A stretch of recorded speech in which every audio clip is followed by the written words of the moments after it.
अस्सलाम वालेकुम स्टूडेंट्स।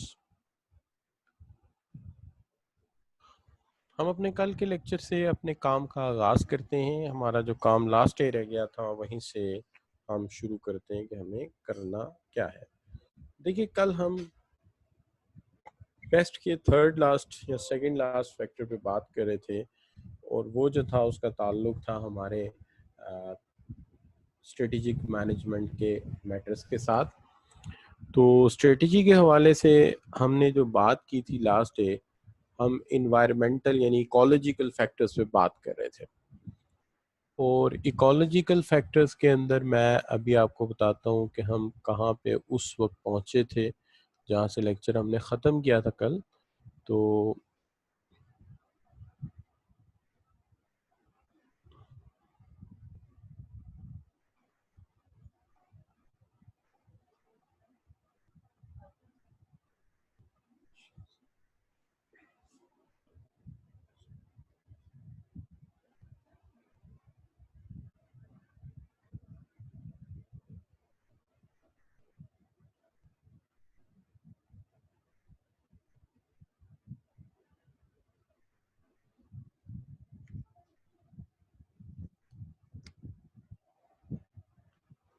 मैं अपनी स्लाइड आपके साथ शेयर कर रहा हूँ, ज़रा एक दफ़ा मैं स्लाइड्स को देख लूँ।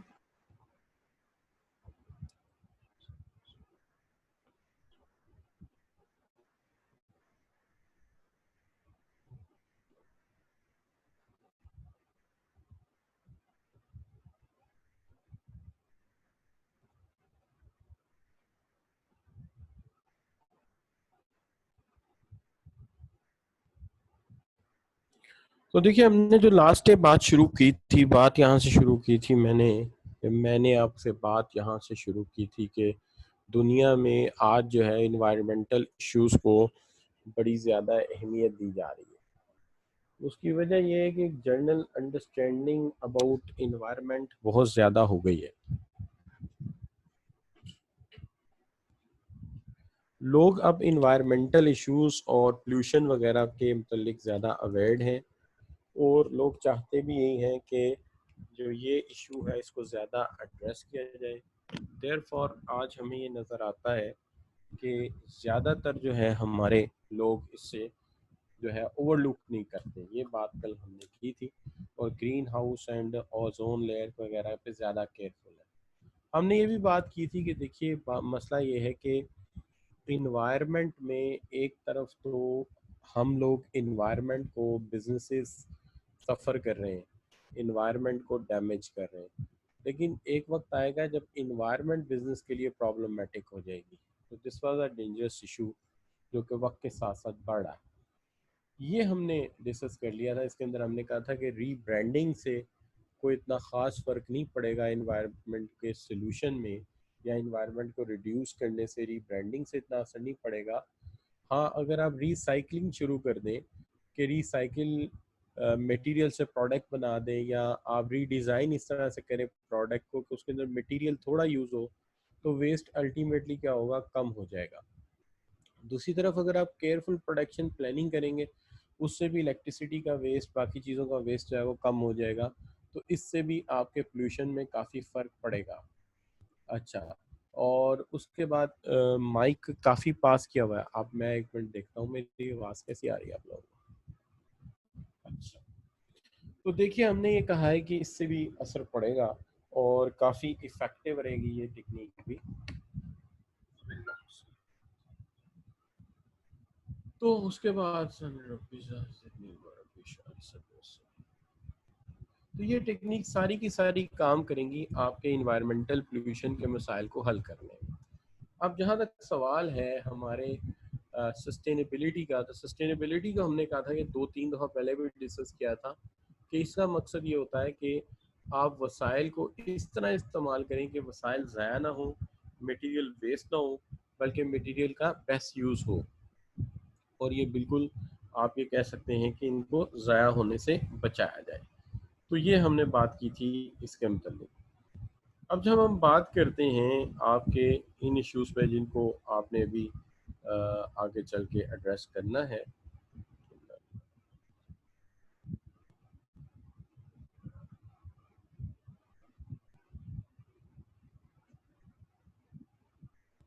तो दूसरी चीज़ इसके अंदर जो थी, जो डिस्कस की थी, वो ये थी कि अगर हम सस्टेनेबिलिटी का ख्याल रखेंगे तो अल्टीमेटली रिड्यूस कर देंगे हम वेस्ट को, वेस्ट कम होगा, पोल्यूशन कम होगा, वेस्ट कम होगा, पोल्यूशन कम होगा, जिससे प्लेजेंट इन्वायरमेंट होगी, हेल्थियर इन्वायरमेंट होगी और माहौल जो है ज़्यादा अच्छा रहेगा।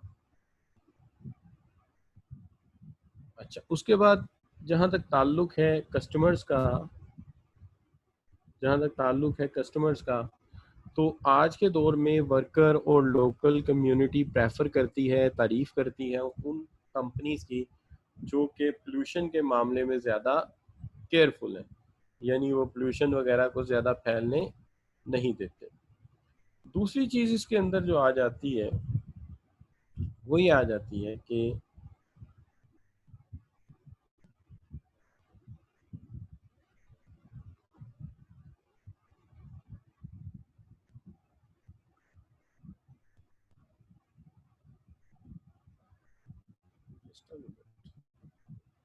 एक मिनट मैं ज़रा अपना सेट कर रहा हूँ।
जी, तो मैं ये कह रहा था आपसे, जो बात मैं आपसे डिस्कस कर रहा था वो ये थी कि देखिए यहाँ पे इशू जो ज़ेर बहस है वो ये है। ठीक, जस्ट मैं चेक कर रहा था मेरी आवाज़ कितनी आ रही, तो आवाज़ तो मेरी डिवाइस में बहुत ज़्यादा है। ठीक है, अच्छा, तो मैं ये आप लोगों से कह रहा था, बात कर रहा था, वो ये थी कि जो है वर्कर्स, लोकल कम्युनिटी प्रेफर करती है ऐसी जगह पे काम करना जो इन्वायरमेंट को ज़्यादा अच्छा और हेल्दियर लेके चलते हैं। तो इससे इमेज कंपनी का बेहतर होता है, लोकल कम्युनिटी में आपका जो है वो अप्रिसिएशन मिलता है। कस्टमर्स भी आज प्रेफर करते हैं उन फर्म्स को जो कि बिजनेस की इन्वायरमेंट फ्रेंडली तरीके से चीज़ों को प्रोड्यूस करती हैं। जैसे कि आप ये कह लीजिए कि ज़्यादा प्रोडक्टिव तरीके से,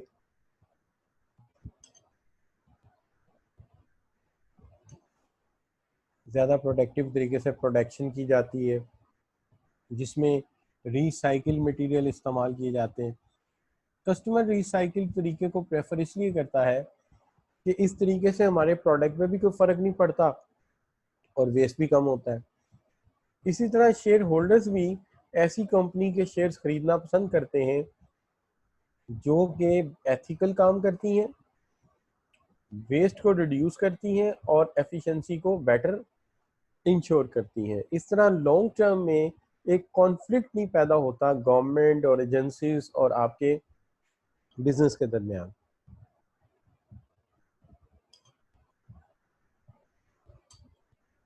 अब इसमें एक चीज़ आ जाती है, इसको हम कहते हैं पब्लिक।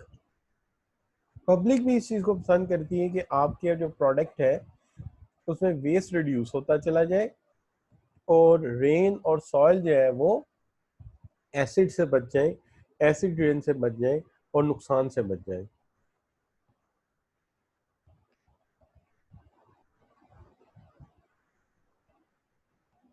अब यहाँ पे एक सवाल है, organization should use resources in such a way that they do not compromise the need of future generation. हम इसको क्या कह सकते हैं?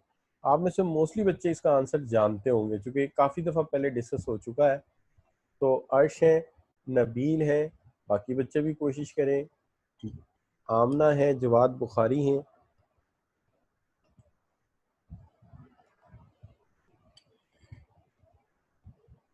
फसी हैं, नबील है, खावर है, सना है, आमना, जैनुल आबदीन, मंसूर। इन तमाम बच्चों ने बी आंसर भेजा है। बिल्कुल करेक्ट डेफिनेशन है किसकी? सस्टेनेबिलिटी की। अब मसला आ गया उस केस स्टडी का जिसके बारे में मैं जिक्र किया था।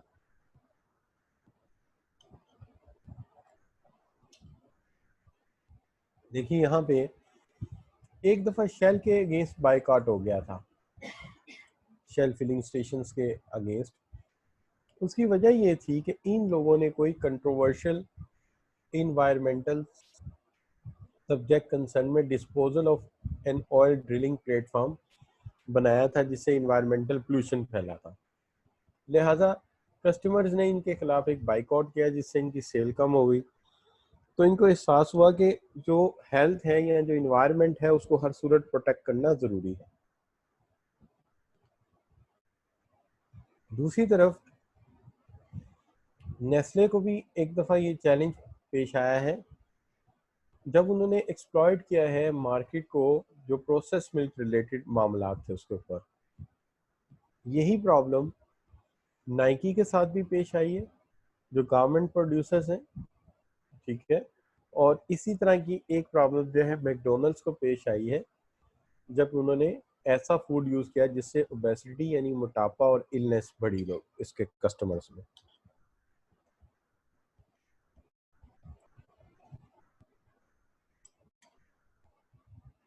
नाइकी के साथ मसला ये था कि उन्होंने एक्सप्लॉइट किया था वर्कर्स को ओवरसीज।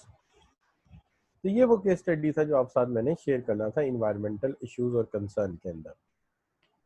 यहाँ पे आगे हमारे इकोलॉजिकल फैक्टर जो है वो खत्म हो जाते हैं। अब मैं ये जो वाली स्लाइड है ये मैं वाइंड अप कर रहा हूँ, इनको मैं स्टॉप कर रहा हूँ शेयरिंग से। दूसरी स्लाइड आपके लिए मैं लाता हूँ।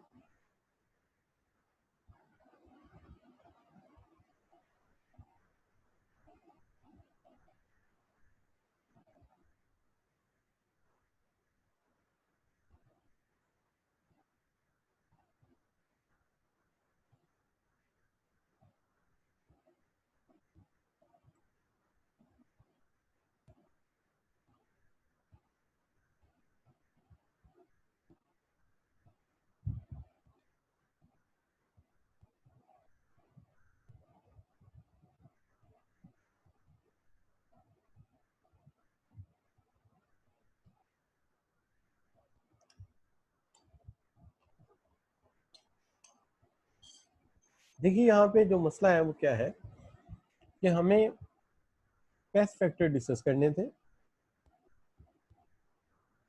हमें पेस्ट फैक्टर डिस्कस करने थे।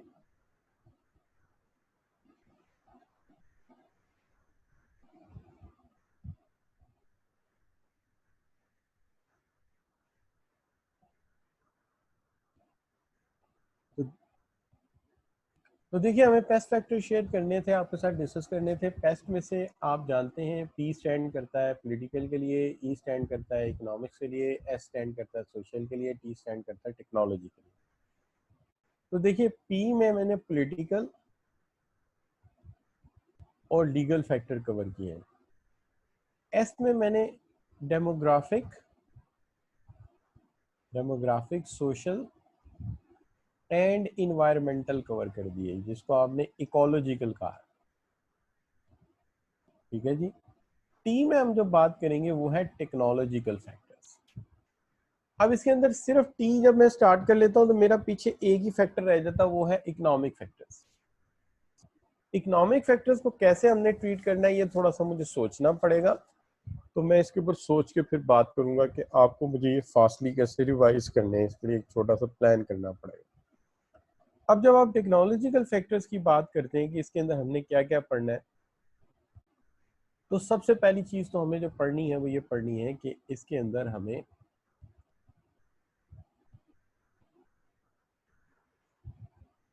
हमने किस किस चीज को जेर बहस लाना है। सबसे पहले जो चीज है वो है कि टेक्नोलॉजी का इम्पैक्ट क्या हुआ है टेक्नोलॉजी का इम्पैक्ट क्या हुआ है डिफरेंट बिजनेसेस के ऊपर।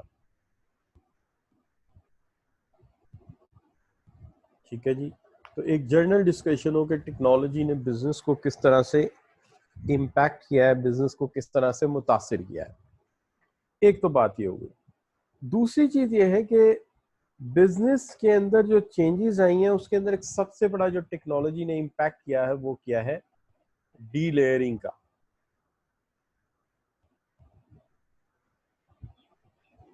मैनेजमेंट के हवाले से डी लेयरिंग का इम्पैक्ट किया है।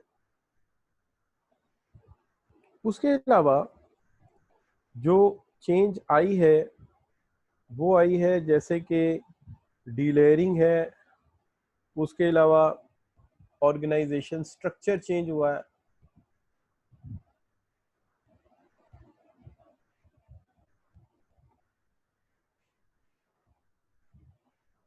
ऑर्गेनाइजेशन स्ट्रक्चर चेंज हुआ है।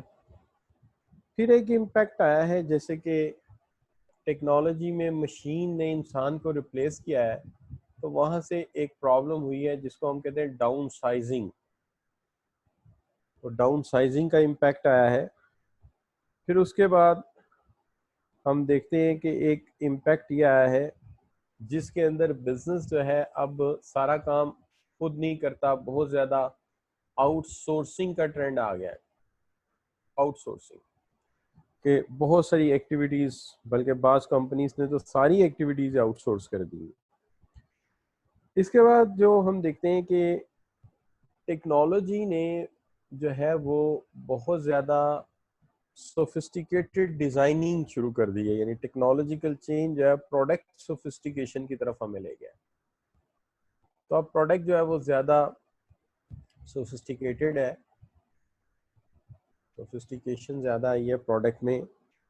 और इसके अलावा जो है एक इमर्जिंग इंडस्ट्रीज़ पैदा हुई हैं। इमर्जिंग इंडस्ट्रीज ऐसी इंडस्ट्रीज जो कि पहले नहीं थी लेकिन अब पैदा हुई हैं इमर्जिंग इंडस्ट्रीज, और इंडस्ट्रीज आपस में मर्ज भी हुई हैं, यानी एक बिजनेस दूसरे के साथ मर्ज हो गया जाके। ये भी एक टेक्नोलॉजिकल चेंज है। और जो बहुत ही इम्पोर्टेंट बात है इसके अंदर वो ये है कि बिजनेस मॉडल में जो तब्दीलियां आई हैं, यानी जो कारोबार हैं उनका बिजनेस मॉडल ये अक्सर बदल गया है टेक्नोलॉजी के आने से। और फिर इसके अंदर आप देखते हैं कि जो कस्टमर सपोर्ट सेंटर्स हैं वो बजाय इसके कि अपने मुल्क में रखे जाएं, वो दूसरे मुल्कों में मूव कर दिए गए हैं। ये वो चीज़ें हैं जो टेक्नोलॉजी के हेडिंग में हमने पढ़ना है या टेक्नोलॉजिकल फैक्टर्स के एंगल से हमने पढ़ना है।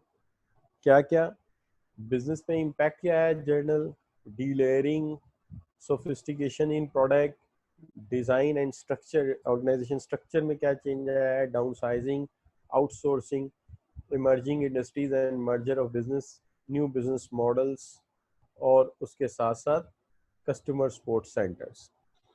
ये सारी चीज़ें हम वन बाय वन डिस्कस करते हैं जो कि टेक्नोलॉजिकल इम्पैक्ट है हमारे बिजनेस के इन्वायरमेंट पर, और हमारे बिजनेस मैक्रो मॉडल का एक इम्पॉर्टेंट फैक्टर टेक्नोलॉजी है। सबसे पहले तो इसके अंदर ये देखते हैं कि जो इम्पैक्ट इन द सेंस यहाँ पे आया है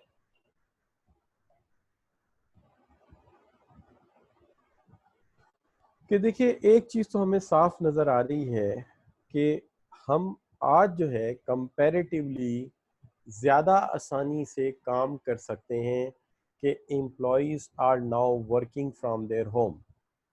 एम्प्लॉयज़ जो हैं आज अपने घर बैठे ही काम कर रहे हैं, जैसे कि मैं अपने घर में बैठा आपको लेक्चर दे रहा हूँ। लेकिन येट डैट हम अपने घर में बैठे हुए अपने ऑफिस में पड़ी फाइल्स को एक्सेस कर सकते हैं, सिस्टम को एक्सेस कर सकते हैं। ये बहुत बड़ा चेंज है, we are sitting our home and working. Secondly, product development में एक बहुत ज़्यादा फ़र्क आया है। बहुत ज़्यादा मॉडर्न प्रोडक्ट्स हैं वो पहले की निस्बत डेवलप हुए हैं, जिनका आज आप कह लीजिए कि तकरीबन रिप्लेस करना शुरू हो गए हम, यानी टर्न टेबल इफेक्टिवली रिप्लेस कर दिए सीडी प्लेयर ने, और सीडी प्लेयर को फिर रिप्लेस कर दिया एमपी प्लेयर्स ने। अब जो प्रोडक्शन में जो चेंज आया वो ये है कि जो मशीनरी है वो कंप्यूटराइज कंट्रोल्ड है। इवन आप ये ईद पे जो कुर्ता वगैरह खरीदते हैं, इस पे जो एम्ब्रॉयडरी वर्क हुआ होता है वो भी कंप्यूटर से कंट्रोल किया होता है, वो मशीन भी कंप्यूटर से काम करती है और एम्ब्रॉयडरी जो है उसे मैनेज करती है। मार्केटिंग का जो एंगल है वो टोटली बहुत हद तक मूव कर गया है इंटरनेट पे। इंटरनेट सेल द प्रोडक्ट के जो प्रोडक्ट है वो इंटरनेट के ज़रिए सेल हो रहा है। अच्छा, फिर इसके अंदर जो इम्पैक्ट आया है पर्टिकुलरली आप मार्केटिंग के एंगल से अगर देखते हो तो हम पहले ये कहते थे कि नंबर ऑफ डिफरेंट मॉडल हैं सेलिंग के। यानी एक सिंपल मॉडल ये था कि जी एक मैन्युफैक्चरर है जो प्रोडक्ट बनाता है, एक मैन्युफैक्चरर है जो प्रोडक्ट बनाता है और एक कस्टमर है जो प्रोडक्ट खरीदता है। अब मैन्युफैक्चरर और कस्टमर आम तौर पे डायरेक्ट कनेक्ट नहीं होते थे, इनके दरमियान कोई ना कोई जो है वो इंटरमीडियरी लाजमी इन्वॉल्व होता था, लाजमी कोई ना कोई इंटरमीडियरी इन्वॉल्व होता था। तो they need any type of intermediary जिसके बगैर काम नहीं चल सकता था। अब इंटरमीडियरी जो है वो क्या थी, वो ये है कि जो दरमियान में आने वाले लोग हैं, जैसे मिसाल के तौर पे इंटरमीडियरीज में से डिस्ट्रीब्यूटर है, तो एक प्रोडक्ट पहले डिस्ट्रीब्यूटर के पास जाता है और अक्सर औकात डिस्ट्रीब्यूटर आगे कस्टमर तक पहुंचाता है। फिर अक्सर ये होता था कि होल सेलर जो है वो प्रोडक्ट को पकड़ता है और वो आगे लेके जाता है, यानी मैन्युफैक्चरर से होलसेलर, होलसेलर से कस्टमर। फिर बीच में आ गया मर्चेंडाइजर, ठीक है जी, तो मर्चेंडाइजर आ गया, तो मर्चेंडाइजर इन्वॉल्व कर दिया आपने, तो ये जो ब्लैक से मैंने बनाया ये सारे के सारे इंटरमीडियरीज हैं। लेकिन इंटरनेट टेक्नोलॉजी के आने के बाद, इंटरनेट टेक्नोलॉजी आने के बाद मैन्युफैक्चरर डायरेक्ट एक्सेस कर लेता है कस्टमर को वाया वेबसाइट। दरमियान में सारे के सारे जो है वो वास्ते ख़त्म हो जाते हैं, ना डिस्ट्रीब्यूटर है, ना होलसेलर है, ना रिटेलर है। तो इसके अंदर ज़्यादातर जो है इसको हम कहते हैं डायरेक्ट सेलिंग, ये डायरेक्ट सेलिंग हो रही है।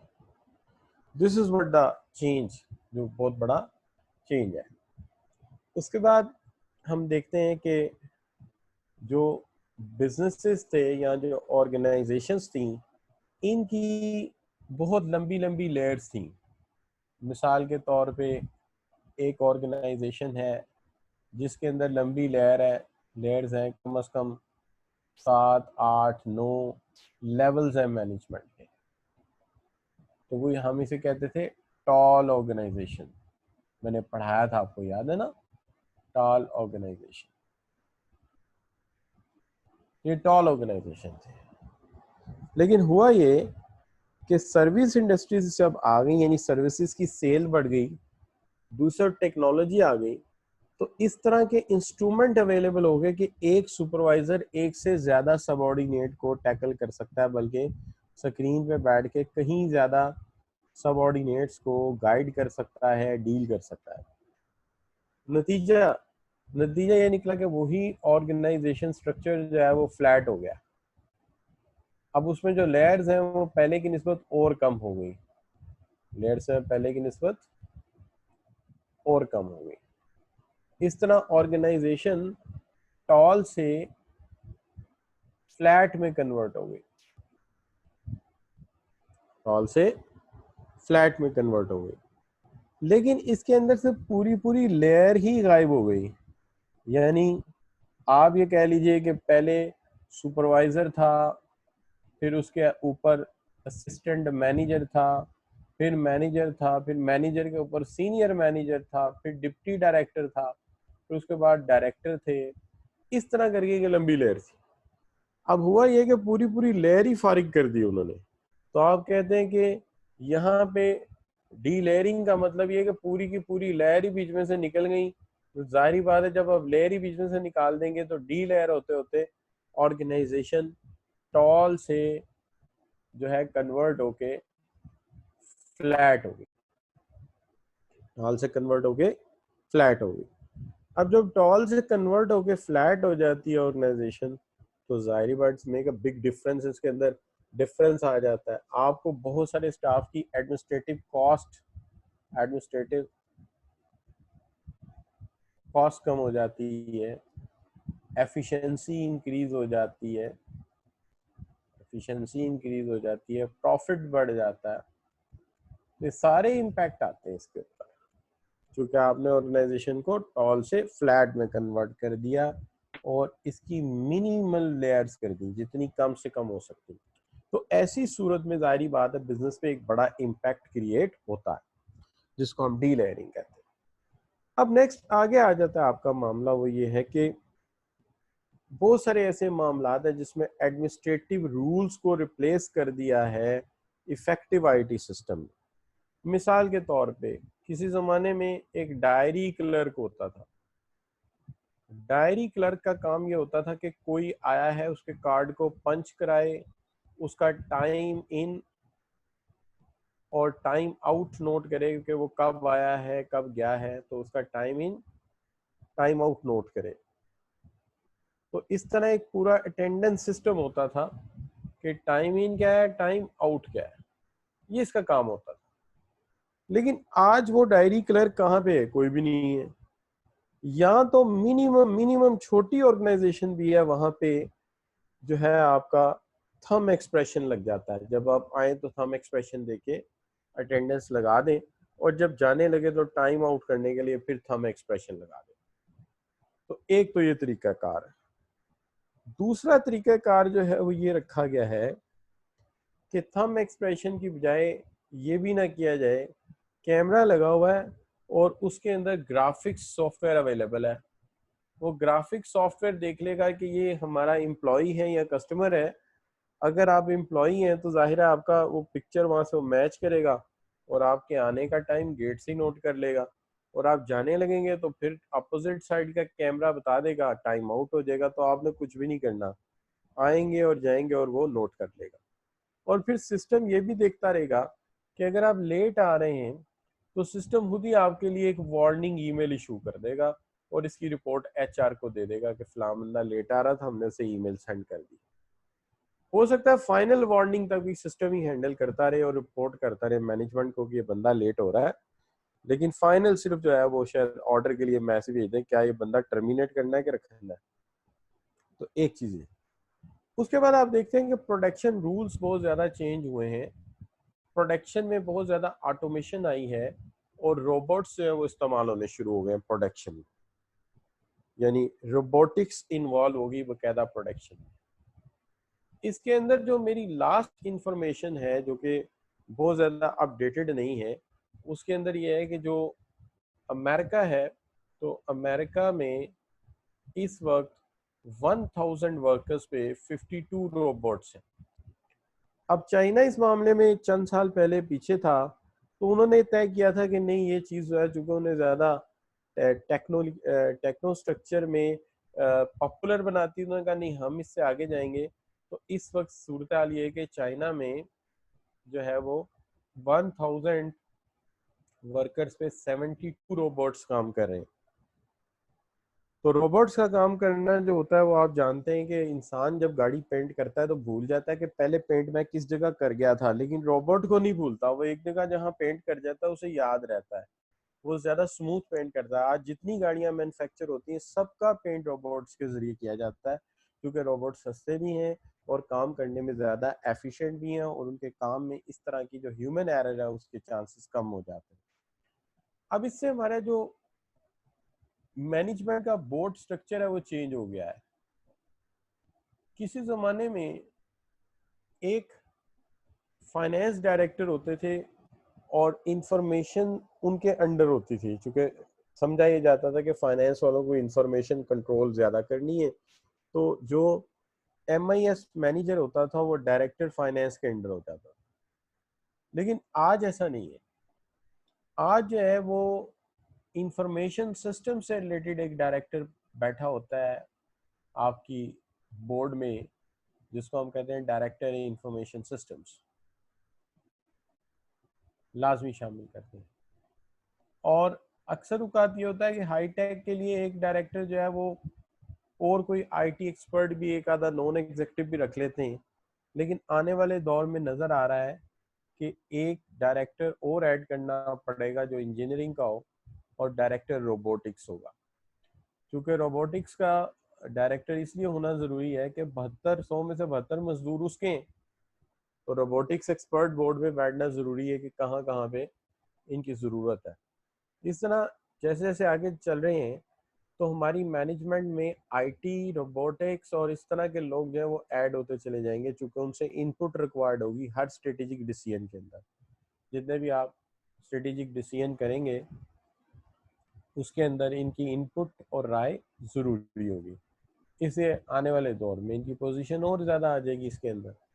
अच्छा, और जो दूसरे लोग हैं जैसे आपका फील्ड फाइनेंस है या आप मैनेजमेंट अकाउंट्स को डील करते हैं, तो आपको भी अपने आप को अपडेट करके उनके बराबर लाना पड़ेगा। मीन्स के आने वाला दौर जो होगा सिंपल बुक कीपर अकाउंटेंट का नहीं होगा, वो जाहिर बात है, वो दौर जो है वो ईआरपी का है, इंटरप्राइज रिसोर्स प्लानिंग का है, जहाँ पे सारे रिसोर्सेज एक ही जगह ला के इकट्ठे कर दिए जाते हैं। तो वो फिर ईआरपी बनेगा और वही ये टैकल करेंगे, सबके अंडर उसी तरह से हम मैनेज करेंगे स्ट्रेटेजी को।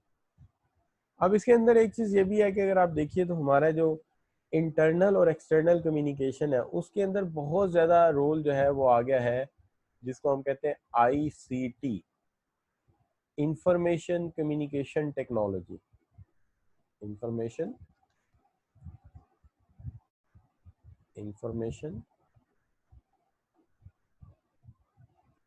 Communication technology. ये जो इंफॉर्मेशन कम्युनिकेशन टेक्नोलॉजी है ये कोई ज़्यादा मुनफरिद चीज़ नहीं है।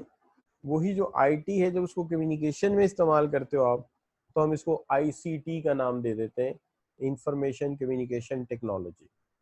तो ये जो है काफ़ी ज़्यादा बड़ा चेंज है।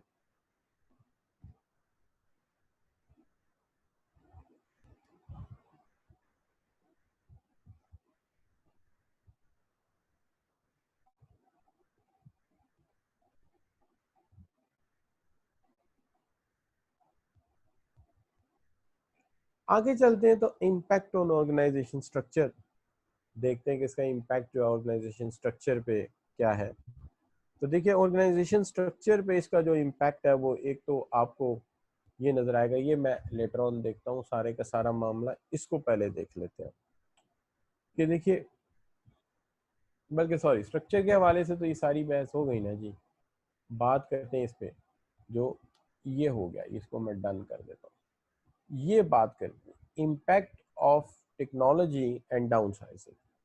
देखिए इसमें कोई शक नहीं है कि जो आगे चलने वाला दौर है उसके अंदर नंबर ऑफ एम्प्लॉयज रिड्यूस हो गए हैं ऑर्गेनाइजेशन में। उसकी वजह यह है कि बहुत सारा काम जो है वो इंफॉर्मेशन टेक्नोलॉजी या कंप्यूटर्स ने टेक ओवर कर लिया।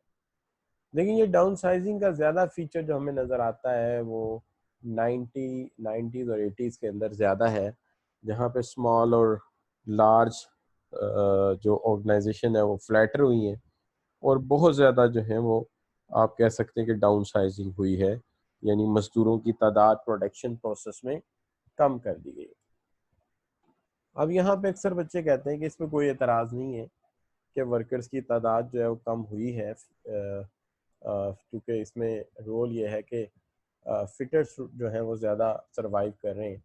लेकिन ये जुल्म है कि दरमियान में एक बंदा रख के इन्होंने काट दिया है। अच्छा एनीवे, तो चलते हैं, हम बात ये कर रहे थे कि नंबर ऑफ वर्कर्स जो है वो कम करनी है, तो ये डाउन साइजिंग है। लेकिन याद है कि डाउन साइजिंग को डी लेयरिंग से मर्ज नहीं किया जा सकता, आल दो दोनों का मतलब वर्कर्स की तादाद कम करना। लेकिन अगर हम तमाम डिपार्टमेंट्स में वर्कर कम कर रहे हैं तो इसका मतलब है ये है डाउन साइजिंग। लेकिन अगर कोई खास लेयर के सारे वर्कर ही निकाल दिए जाएं तो ये डी लेयरिंग होगी। क्योंकि एक लेयर ही पूरी फारिग कर दिया आपने, तो ये डी लेयरिंग। अब यहाँ पे जो है वो हम ये कहते हैं कि a downsizing is a process of, downsizing किस चीज़ का प्रोसेस है? Reducing number of employees, reducing number of layers of management, contracting out aspects of the organizations operate, reducing the price charge for the product. So what is meant? तो आप में से mostly बच्चे जो है ए को चूज कर रहे हैं, माहा है, खावर है, ठीक है जी, हुस्सान है, तूबा है, मोहम्मद उसामा, आमना सदाकत, तहरीम, अर्श, ठीक है जी, जिक्र जिक्र बिशारत। तो ये सारे बच्चे जो हैं वो माहा है, फरवा है, खतीजा है, आमना है, फवाद अली, तमाम बच्चे ए को पिक कर रहे हैं। तो ए ठीक है कि आप reducing the number of employees, आप नंबर ऑफ एम्प्लॉयज कम कर रहे हैं, लेकिन ये जो होता है नंबर ऑफ लेयर्स, ये डी लेयरिंग है, ये डी लेयरिंग है। और contracting out aspects of organization operation, ये वो और मामला है। और रिड्यूसिंग प्राइस चार्ज, ये भी और मामला है, ये मार्केटिंग से रिलेटेड है। अब दूसरा जो मसला है उसके अंदर, which of the following like to be an advantage of an organization outsourcing some of its less important operation. अगर कोई ऑर्गेनाइजेशन अपना लेस इंपॉर्टेंट ऑपरेशन आउटसोर्स कर देती है, ठीक है, तो उसके लिए कौन सा ऑप्शन आप लेंगे?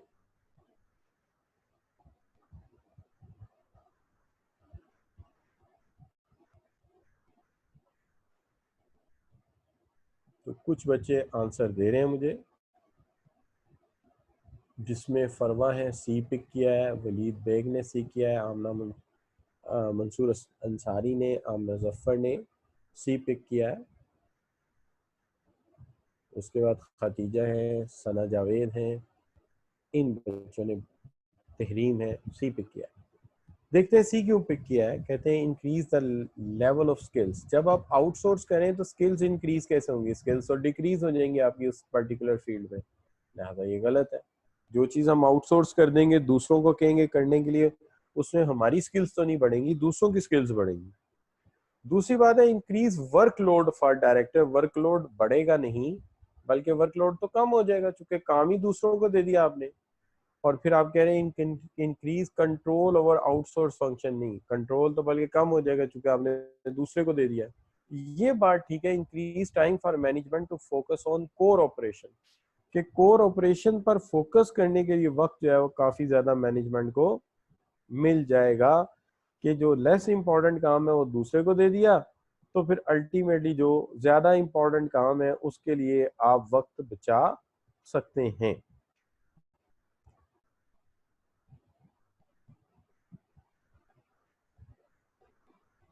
The stationery and printing company S company has recently upgraded its computers and printers so that more production has become automated. ज़्यादा production उन्होंने automated कर दी है। Many middle manager will now be made redundant. This is known as, बहुत सारे middle manager redundant हो गए हैं। अब ये क्या situation है, इसको हम क्या कहेंगे? तो देखते हैं स्टूडेंट क्या जवाब देते हैं हमें।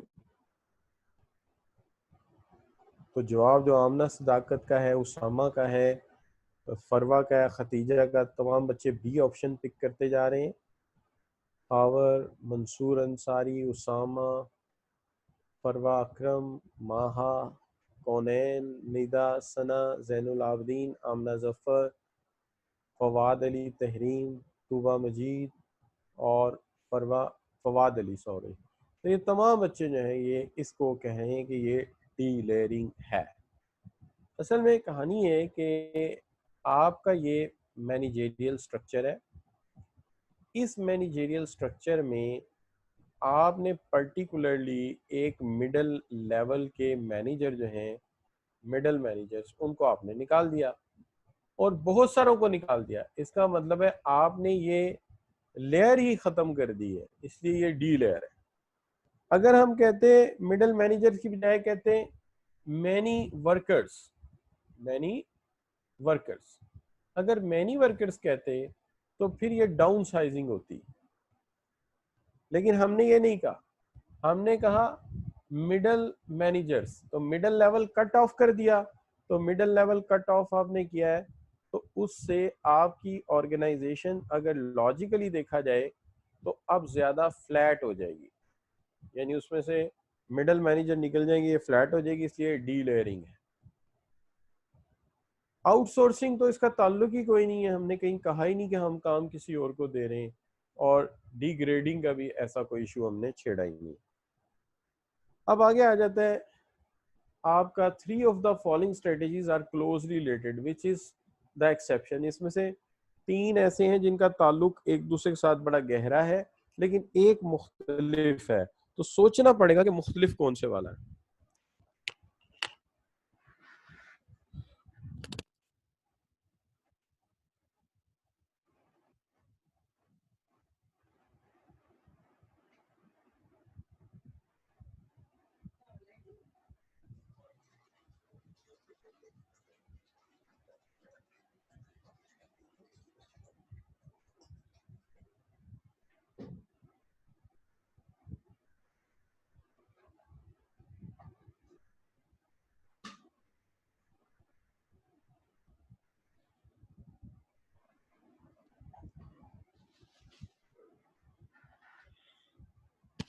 जी बच्चों, क्या जवाब ढूंढा आपने, अभी देख लेते हैं। तो जनाब, तमाम बच्चों ने जो जवाब ढूंढा है वो ढूंढा है बी। ठीक है, गुसाम है, फवाद है, मंसूर है, ठीक है जी, जैनुल आबिदीन है, मोहम्मद उसामा ने तो डायरेक्ट लिख दिया डेलीगेटिंग, खतीजा हैं, तहरीम है, आमना, माहा, सलमान, कौनैन, निदा, तूबा, ये तमाम बच्चे जो है बी ऑप्शन पिक कर रहे हैं। मैं बताता हूँ क्यों कर रहे हैं। देखिए, उसकी वजह ये है कि हम अगर डाउन साइजिंग करेंगे तो डाउन साइजिंग से वर्कर्स की तादाद कम होगी, वर्कर्स इन साइज या worker in number, worker in number कम हो जाएंगे, वर्कर इन नंबर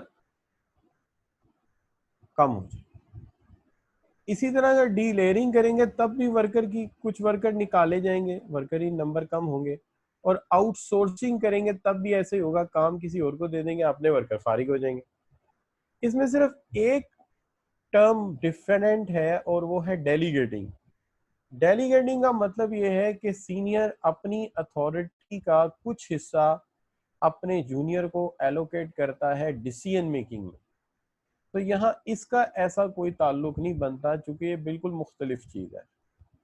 तो ये है यहाँ पे डिफरेंट ऑप्शन, तो आपका जवाब बिल्कुल ठीक है, इसलिए जो टेलीविजन है वो आपका हुआ। अच्छा बच्चों, अब बात आ गया impact of technology and outsourcing. Impact of technology and outsourcing जो है, अगर हम इसकी बात करते हैं कि टेक्नोलॉजी का इम्पैक्ट हुआ और आउटसोर्सिंग बढ़ी है, तो आज के दौर में तो सारा काम ही आउटसोर्स होना शुरू हो गया है। आउटसोर्सिंग ये नहीं कि एक लेवल पे, बहुत ज्यादा लेवल पे आउटसोर्सिंग शुरू हो गई है। Outsource means of contracting out aspects of work of organization, organization के काम के बहुत सारे एस्पेक्ट दूसरों के जिम्मे लगा दिए जाते हैं। अब इसके अंदर जो मैं आपको सबसे जो अहम दो तीन केसेस है मैं आपके साथ शेयर कर लेता हूँ।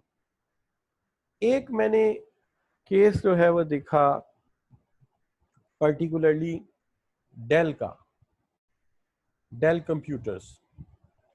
ये मैं बात आज की नहीं कर रहा, ये मैं उस वक्त की बात कर रहा हूँ जब डेल कंप्यूटर अमेरिका में बनाया जाता था, अमेरिका में बनता था। आज तो मैन्युफैक्चरिंग इसकी भी चाइना मूव कर दी है, लेकिन अमेरिका में बनता था और जापानीज कंप्यूटर्स का मुकाबला करता था, जैसे कि HP, हेल्वर्ट पैकर्ड। अब आप बड़े हैरान होंगे कि एक जापान जो इतना लीस्ट कॉस्ट कंट्री था, सस्ते दामों चीज बनाता था, और एक तरफ अमेरिका जिसकी कॉस्ट ऑफ प्रोडक्शन इतनी ज्यादा थी, उन्होंने डेल किस तरह से इस कदर सस्ता बनाया कि उन्होंने मुकाबला कर लिया जापानीज और चाइनीज इंडस्ट्री का उस जमाने में। उसकी वजह यह थी कि उन्होंने एक कॉन्ट्रैक्ट किया सप्लायर से।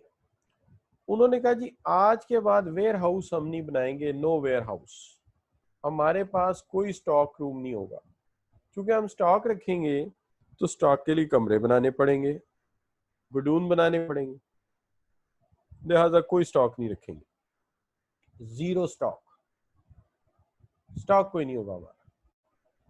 ना वहाँ इलेक्ट्रिसिटी का खर्चा, ना वहाँ कंप्यूटर्स का खर्चा, ना वहाँ स्टोर कीपर्स का खर्चा, किसी किस्म की ऐसा कोई एक्सपेंडिचर ही नहीं है, स्टोर कीपिंग है ही नहीं सिरे से।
ये कनेक्ट तो हो गया है।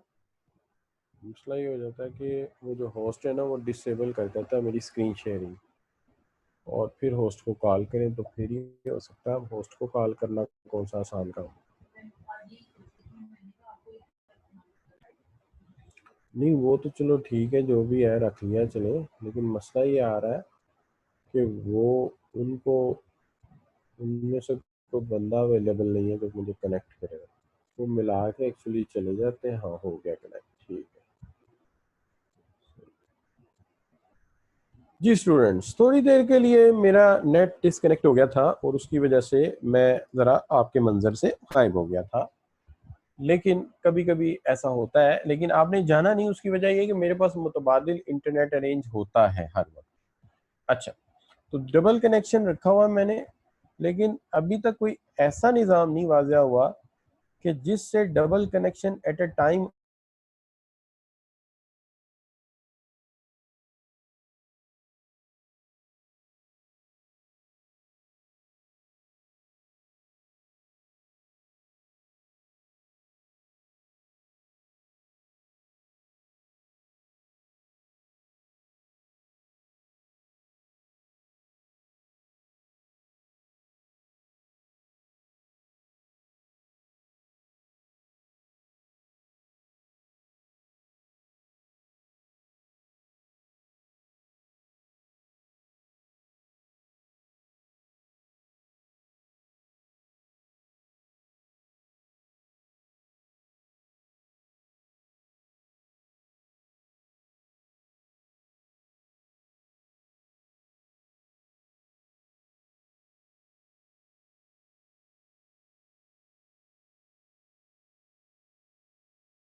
एक कंपनी है जिसको हम कहते हैं बारबी डॉल।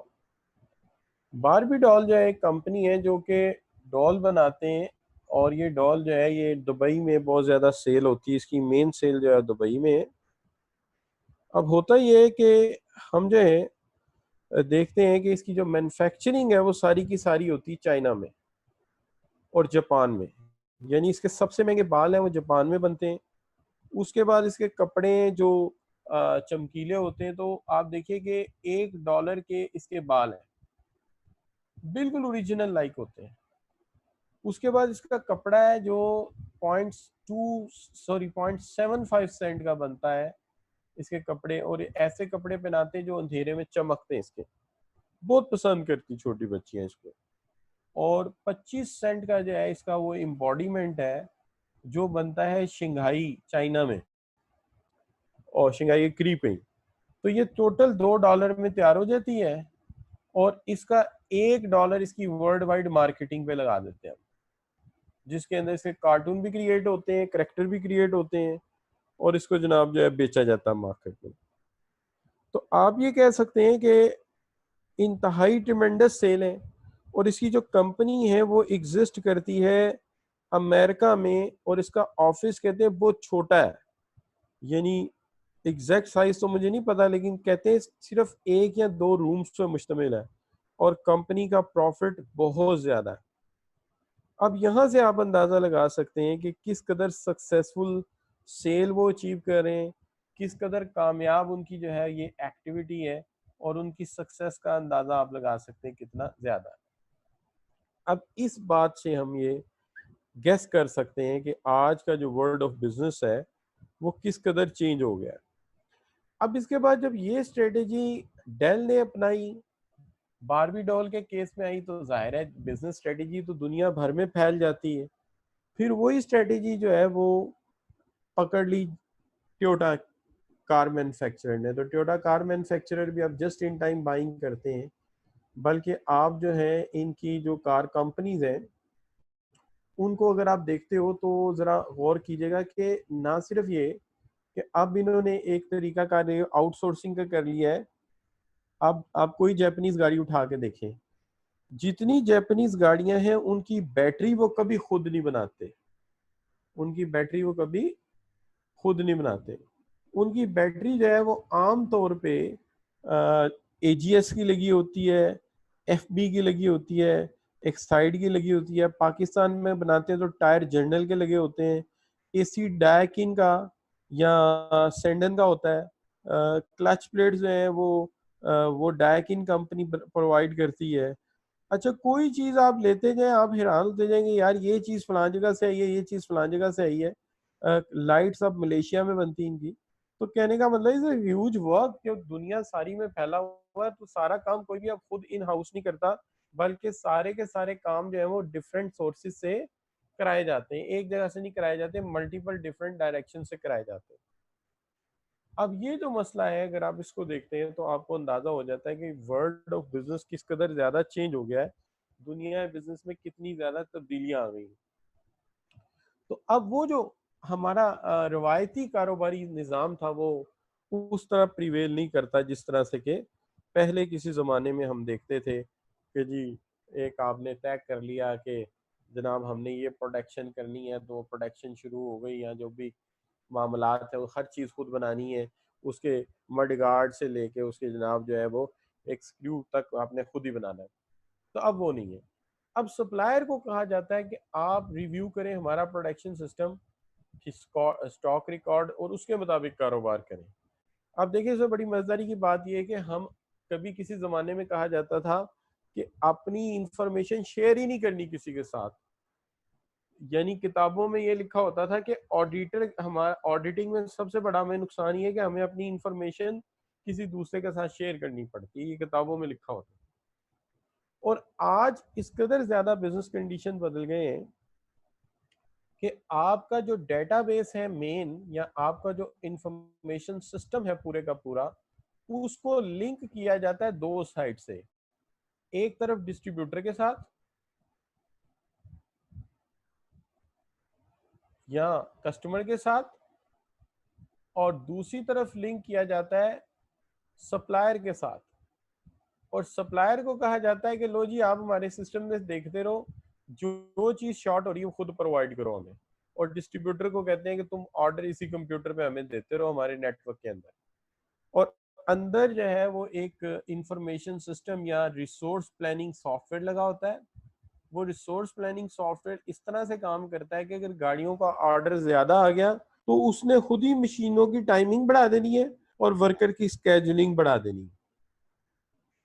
दूसरी तरफ सप्लायर को खुद ही ऑर्डर भेज देना है कि ये इतनी जो है ना आप क्लच प्लेट्स और इतने जो है ना कंपोनेंट ज्यादा भेज दो। यानी अगर आप अब यूं समझिए कि अगर आप फजलदीन एंड सन्स पे दवाई लेने जाते हैं तो जब आप दवाई लेते हैं तो वो एक इनवॉइस बनाते हैं। अब जब वो इनवॉइस बनाते हैं तो मजेदारी की बात यह है कि उनके स्टॉक में से जितना चीज वो आपको दे रहे हैं, फर्ज कीजिए एक बेटनोवेट आपने खरीदी है, आपने वाइटामिन की गोलियां खरीदी हैं, उसने एक इनवॉइस क्रिएट कर दी। दूसरा आपको जो है वो बता दिया उसका कैबिनेट नंबर जहां वो पड़ी हुई है। और तीसरा काम ये किया कि स्टॉक के अंदर जो उसका उसकी क्वांटिटी है उसमें से उतना माइनस कर दिया। अब जो स्टॉक के अंदर से क्वांटिटी को माइनस कर दिया तो जब वो क्रिटिकल हो जाएगी यानी बहुत थोड़ी रह जाएगी तो इंफॉर्मेशन सिस्टम खुद ही सप्लायर को ऑर्डर कर देगा। सप्लायर की क्वालिफिकेशन उसने पहले ही आपसे पूछी होगी कि किसको आप क्वालिफाई करते हैं किस ग्राउंड पे, तो वो सप्लायर को खुद ही ऑर्डर कर देगा। सुबह जब आप अपनी आउटलेट खोलेंगे सप्लायर की गाड़ी खुद ही आके खड़ी होगी, आपको पता चलेगा अच्छा ये शॉर्ट हो गया था माल या ये क्रिटिकल इन्वेंट्री थी। आप अपने जो है बॉयज उनसे कहेंगे या उनसे कहेंगे चलो जी उठाओ लाके इसको अंदर रख लो। तो ये हालात है कि आप अंदाजा कीजिए इस कदर ऑटोमेशन है कि अगर कस्टमर ने ऑर्डर किया तो प्लांट खुद ब खुद उसके स्केजुलिंग खुद ब खुद हो गई कि ये ज्यादा चलेगा कि इसका ऑर्डर पूरा हो जाए। और दूसरी तरफ जो सप्लायर है उसको खुद ही ऑर्डर चला गया कि आपने ये करना है। और तीसरी तरफ अगर आप गौर फरमाएंगे तो ये है कि जो बोर्ड ऑफ डायरेक्टर ऊपर बैठे हैं वो एक की प्रेस करें उस दिन के हिसाब से लेके जब तक वो चाहे वो डेट दें, उनको पूरी की पूरी फाइनेंशियल स्टेटमेंट मिल जाएगी। क्या खरीदा क्या बेचा और किस दिन क्या मुनाफा कमाया वो डेली के छोड़े पर आर के हिसाब से प्रॉफिट भी निकाल सकते हैं कि हमारी इस आउटलेट ने पर आर प्रॉफिट हमें क्या दिया है। इस कदर ज्यादा ये ऑटोमेटेड सिस्टम है। ठीक है जी। तो इसको हम कहते हैं ये। किसी जमाने में मैं सुनता था कि हमारे को बुजुर्ग हुआ करते थे वो कहते थे कि कुछ ऐसी कौमें होती थी जो ग्रोसरी स्टोर चलाती थी या मर्चेंडाइजिंग स्टोर चलाती थी, और अगर रात को कुछ पैसों का हिसाब गड़बड़ हो जाता था तो चंद पैसों के लिए वो बहुत ज्यादा महंगा तेल जला लेते थे लेकिन कहते थे हिसाब पूरा करके जाना है, ये गड़बड़ कहाँ पे है। तो बिल्कुल आज उसकी जरूरत नहीं है कि हम बहुत ज्यादा कॉस्ट बेयर करें। हम जिस वक्त चाहें हम इस निज़ाम में से अपना जो रिक्वायर्ड हमारा जो है वो हम फाइंड आउट कर सकते हैं कि क्या चीज़ हमें जो है वो रिक्वायर्ड है। ठीक है जी। तो यहाँ पे जवाद बुखारी जो इज रेजिंग हैंड, प्लीज़ आप मुझे कमेंट्स बॉक्स में लिख दीजिए जो बात है। मैं यहाँ पे आपको जो है ना वो अलाउ टू टॉक नहीं कर सकता। ठीक है। तो you can write in the comments box, तो आप वहां पे लिख सकते हैं मुझे। ठीक है।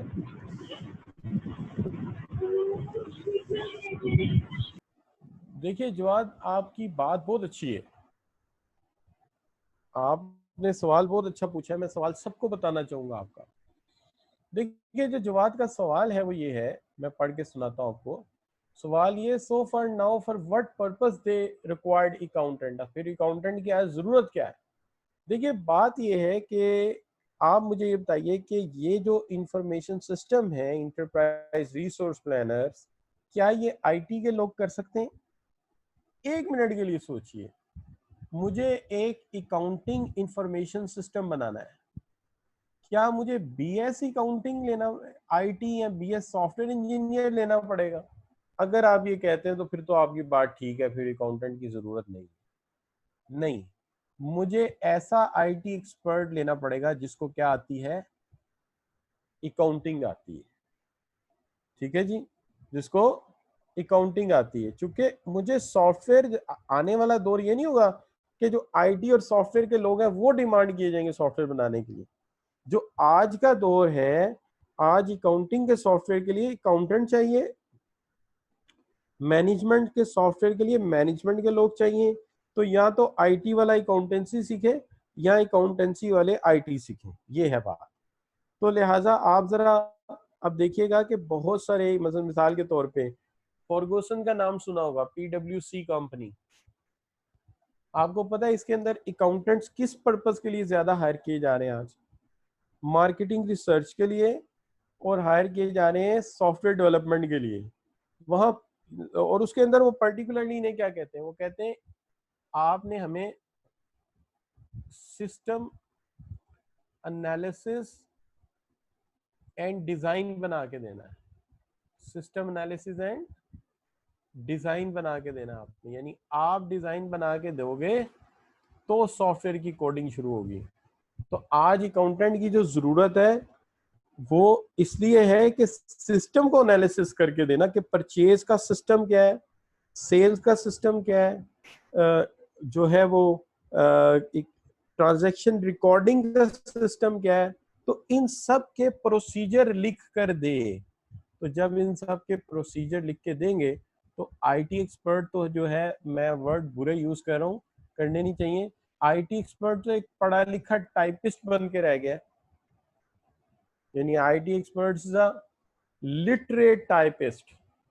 और ये वो ताना था जिसकी वजह से मैंने आईटी की फील्ड छोड़ी थी। वरना I am also MS IT, मैंने खुद एमएस आईटी किया हुआ। तो वो एक पढ़ा लिखा टाइपिस्ट है। बाकी निज़ाम सिस्टम प्रोसीजर उसी प्रोफेशन के लोगों ने बनाना है जिनका वो बेसिकली स्पेशलाइजेशन है।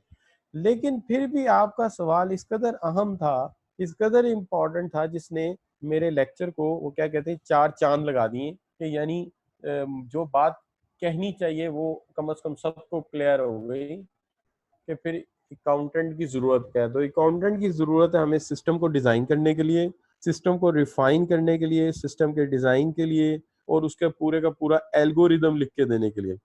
तो जब वो हमें एल्गोरिदम लिख देगा, प्रोसीजर बनाएगा, सिस्टम बनाएगा, फिर हम उस कोडर से कहेंगे जाओ जी इसकी प्रोग्रामिंग कर दो, और फिर पता चलेगा इसका फ्रंट एंड क्या बनेगा। फिर बैक एंड लॉजिक वो बनाएगा, लेकिन बैक एंड लॉजिक में भी वो बार बार आपके पास आएगा कि अच्छा फाइनेंस का रूल क्या है, अकाउंटिंग का प्रिंसिपल क्या है, किस किस ट्रांजैक्शन को कैसे रिकॉर्ड किया जाता है, उसके प्रिंसिपल्स क्या है, ये होता है। सिर्फ इसमें एक चीज होती है जो मैंने नोट की है, वो ये है कि हम रवायती ट्रांजैक्शन में ना, सॉरी फाइनेंशियल स्टेटमेंट में हम बहुत सारे ट्रायल बैलेंसेस निकालते हैं, और पहले जर्नल बनता है, जर्नल लेजर से फिर हम स्टेटमेंट की तरफ जाते हैं। लेकिन आईटी सिस्टम के अंदर आमतौर पे जो हमारे बहुत ज्यादा ट्रायल बैलेंसेस है उनकी जरूरत नहीं पड़ती, डायरेक्ट बैलेंस आ जाता है, ये फर्क पड़ता है, लेकिन निज़ाम फिर भी वाज़ह करना पड़ता है। अच्छा जी, अब यहाँ पे मैं बात कर लेता हूँ इसके अंदर जो आगे बढ़ते हैं हम।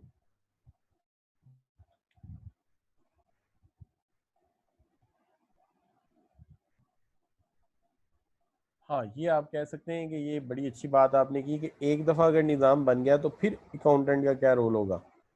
फिर मैं वही बात आपसे पूछूंगा कि दुनिया में एक दफ़ा जब गाड़ी बन गई थी 1972 में, तो क्या वो आखिरी गाड़ी थी?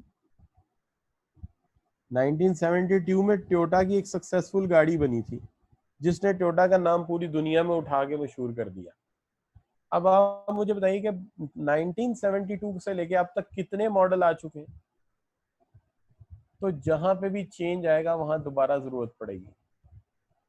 अब आप कहेंगे सर चेंज कितनी देर बाद आएगा? चेंज हर साल आएगा, हर 1-2 साल के बाद प्लांट नया लगाना पड़ेगा, हर 1-2 साल के बाद सिस्टम नया बनाना पड़ेगा। क्यों? क्योंकि अब चेंज तेजी से आ रहा है। तो where there is change there is need the people to understand, therefore हमें अकाउंटेंट की जरूरत रहेगी। क्यों रहेगी? क्योंकि चेंज आता रहेगा। और हम हाँ ये कह सकते हैं कि बुक कीपिंग की वो जरूरत नहीं रहेगी, लेकिन प्लानिंग में उनकी जरूरत अपनी जगह रहेगी। ठीक हो गई बात?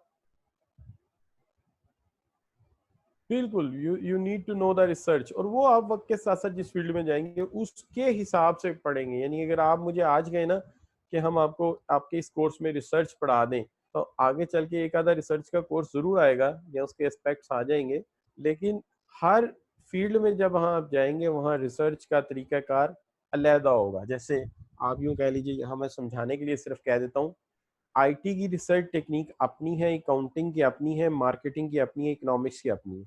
इसी तरह कार मैन्युफैक्चरिंग में रिसर्च और तरह होती है, कंज्यूमेबल प्रोडक्ट्स में और तरह होती है। इसी तरह अगर आप मेरे से पूछेंगे कि जी जो है सर्विसेज में और तरह होती है, तो इसलिए वहाँ जहाँ भी आप जाएंगे वहाँ पे उसके मुताबिक आप रिसर्च पढ़ेंगे। और सेकेंडली, ये जो आपकी सोच है कि अकाउंटेंट सिर्फ अकाउंटेंसी के लिए बना है, मेरा नहीं ख्याल। अकाउंटेंट्स के लिए और बहुत सारी जॉब्स हो सकती हैं कि they can be finance adviser, they can be consultant, they can design business models, they can work as an independent entrepreneur to make a new business. वो नया बिजनेस खुद बना सकते हैं।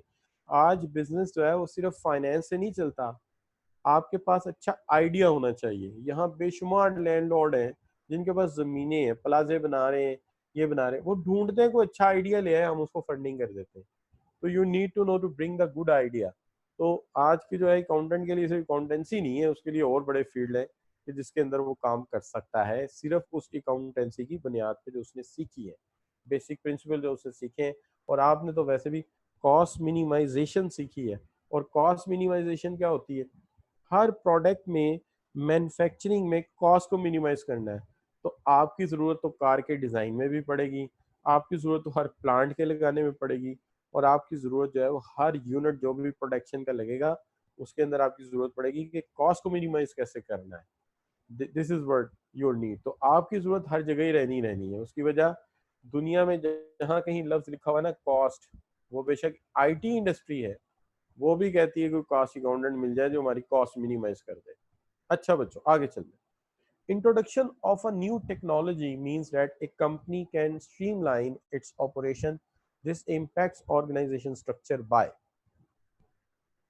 जी, एक नई टेक्नोलॉजी का इंट्रोडक्शन हुआ है जो स्ट्रीमलाइन करती है इसके ऑपरेशन को, इम्पैक्ट करेगी ऑर्गेनाइजेशन स्ट्रक्चर को बाय, किस तरह से करेगी ऑर्गेनाइजेशन के स्ट्रक्चर को इम्पैक्ट? जी, देखते हैं आप क्या जवाब देते हैं।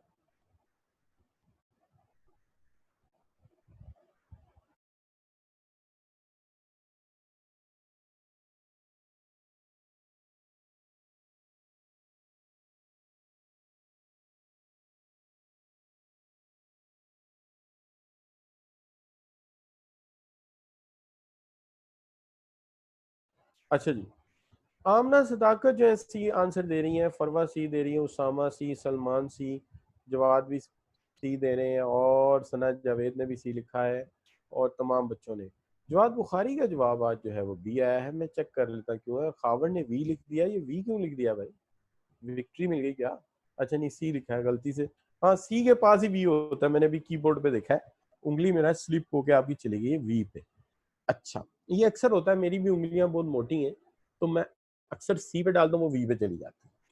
तो ये अक्सर उनके साथ होता है जिनकी उंगलियों के नाखून जो है ना जरा मोटे वाले होते हैं। तो खावन है, उसके बाद आ जाते हैं आपका, सब बच्चों ने सी चूज किया। अच्छा, सी क्यों चूज किया जरा देखते हैं। यहाँ पे हम बात करते हैं, देखिए सी जो है इसलिए चूज किया है कि आप ये कहते हैं कि टेक्नोलॉजी ने जो इम्पैक्ट किया है, टेक्नोलॉजी ने डी लेयरिंग की है। तो इसने इनकरेज किया है मैनेजर को to spend more control on controlling on staff. तो हमें यहाँ पे क्या जरूरत है जी? पैसे लगाने की, spend more money to control the staff. हमें तो आईटी ने बल्कि बहुत इकोनॉमिकल तरीके से कंट्रोल हमारे हाथ में दे दी है, लिहाजा ये गलत है। Allowing company to reorganize itself into a taller structure. Taller structure नहीं, हम तो कब से खप रहे हैं कि स्ट्रक्चर फ्लैट हो गया है, ये टॉलर की बात कर रहा है, गलत बात कर रहा है। D, provide an opportunity for company to trading on the internet as well as on the high street। ये देखिए कैसी दो ऑपोजिट बातें। जब हम इंटरनेट पे चलेंगे तो हम डायरेक्ट सेलिंग पे चलेंगे, जब हम डायरेक्ट सेलिंग पे चले गए हैं तो फिर हाई स्ट्रीट का तो सवाल ही पैदा नहीं होता, है कि नहीं? तो फिर हाई स्ट्रीट का चक्कर ही नहीं बनता। सही जवाब सी है कि इससे डीलेयरिंग हुई है by widening the manager span of control. तो this is what the main difference. अच्छा, दूसरी चीज, information technology has encourage which of the three following, इसमें से इंफॉर्मेशन टेक्नोलॉजी ने कौन सी तीन चीजों को इनकरेज किया है? तो सबसे पहले हम देखते हैं क्या क्या किया जी इन्होंने, देखते हैं कौन सी तीन चीजें सही हैं। बल्कि मेरे ख्याल में मैं आपसे ये कहूंगा कि अगर तीन चीजें सही हैं तो आप ये करें कि इसमें से जो रॉन्ग ऑप्शन है सिर्फ वो होता है। ठीक है जी, तो आप क्या बता दें मुझे कि रॉन्ग ऑप्शन कौन सा है? चलें ये काम करते हैं फिर। तो बच्चों ने जो रॉन्ग ऑप्शन बताया वो सी है, खावर है। उसके बाद ये है अच्छा खावर मैंने वैसे कह दिया था, तूने दिल पे ले ली बात यार। अच्छा, आमना है, उसामा है, सब ने ऑप्शन जो लिया है वो सी लिया है। अब सी ऑप्शन क्यों लिया है मुझे जो लग रहा है, देखिए एक तो बात बड़ी जेन्युइन है, वो ये कि यहाँ पे जो हम बात कर रहे हैं, बात ये कर रहे हैं इंफॉर्मेशन टेक्नोलॉजी ने फ्लैटनिंग किया हमारी ऑर्गेनाइजेशन हायरार्की को, मान लिया। दूसरा काम जो है वाइडनिंग किया स्पैन ऑफ कंट्रोल, दोनों एक ही बात है कि स्पैन ऑफ कंट्रोल या फ्लैट ऑर्गेनाइजेशन दोनों का एक ही मतलब है। देखिए ये बात तय हुई थी पहले जब मैंने आपको span of control and tall organization structure पढ़ाया था। जरा याद कीजिए, मैंने आपको ये पढ़ाया था कि टॉल ऑर्गेनाइजेशन में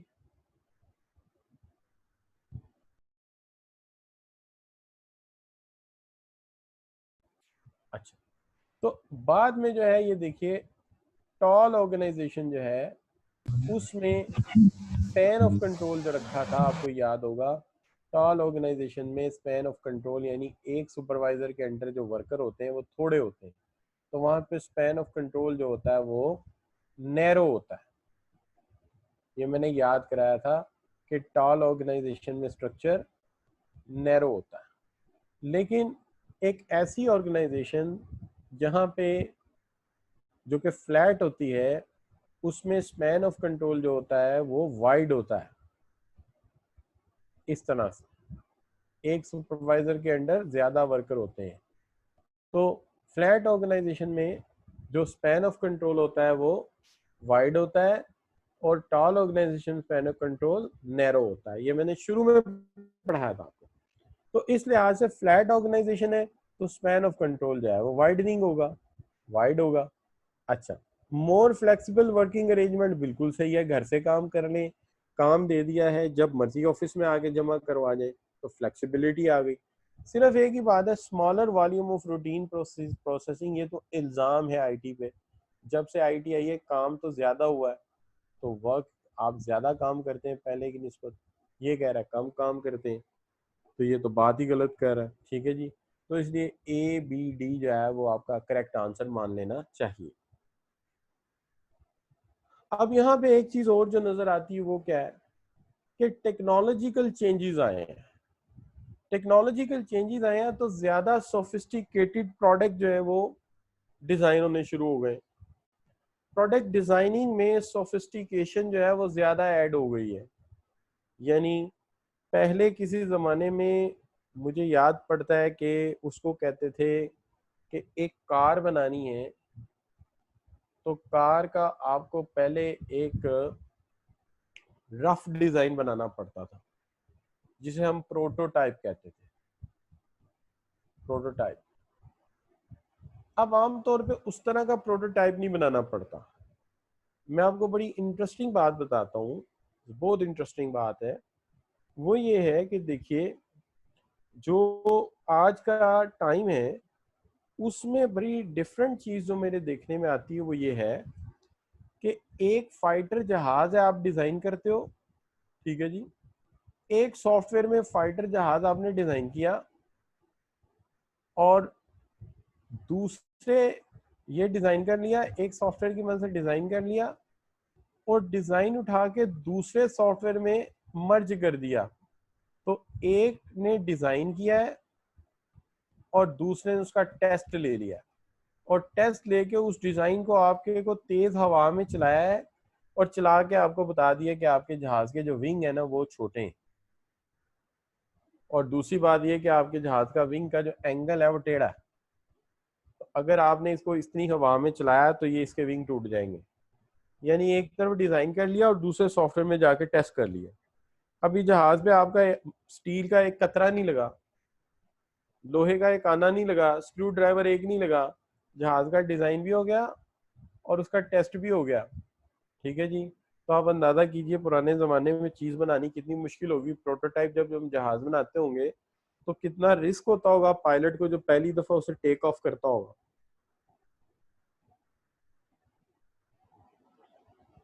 इसलिए डिजाइनर रिस्क नहीं ले सकता था, तो डिजाइनर रिस्क लेता भी नहीं था। अब तो हम जहाज देख के हैरान हो जाते हैं।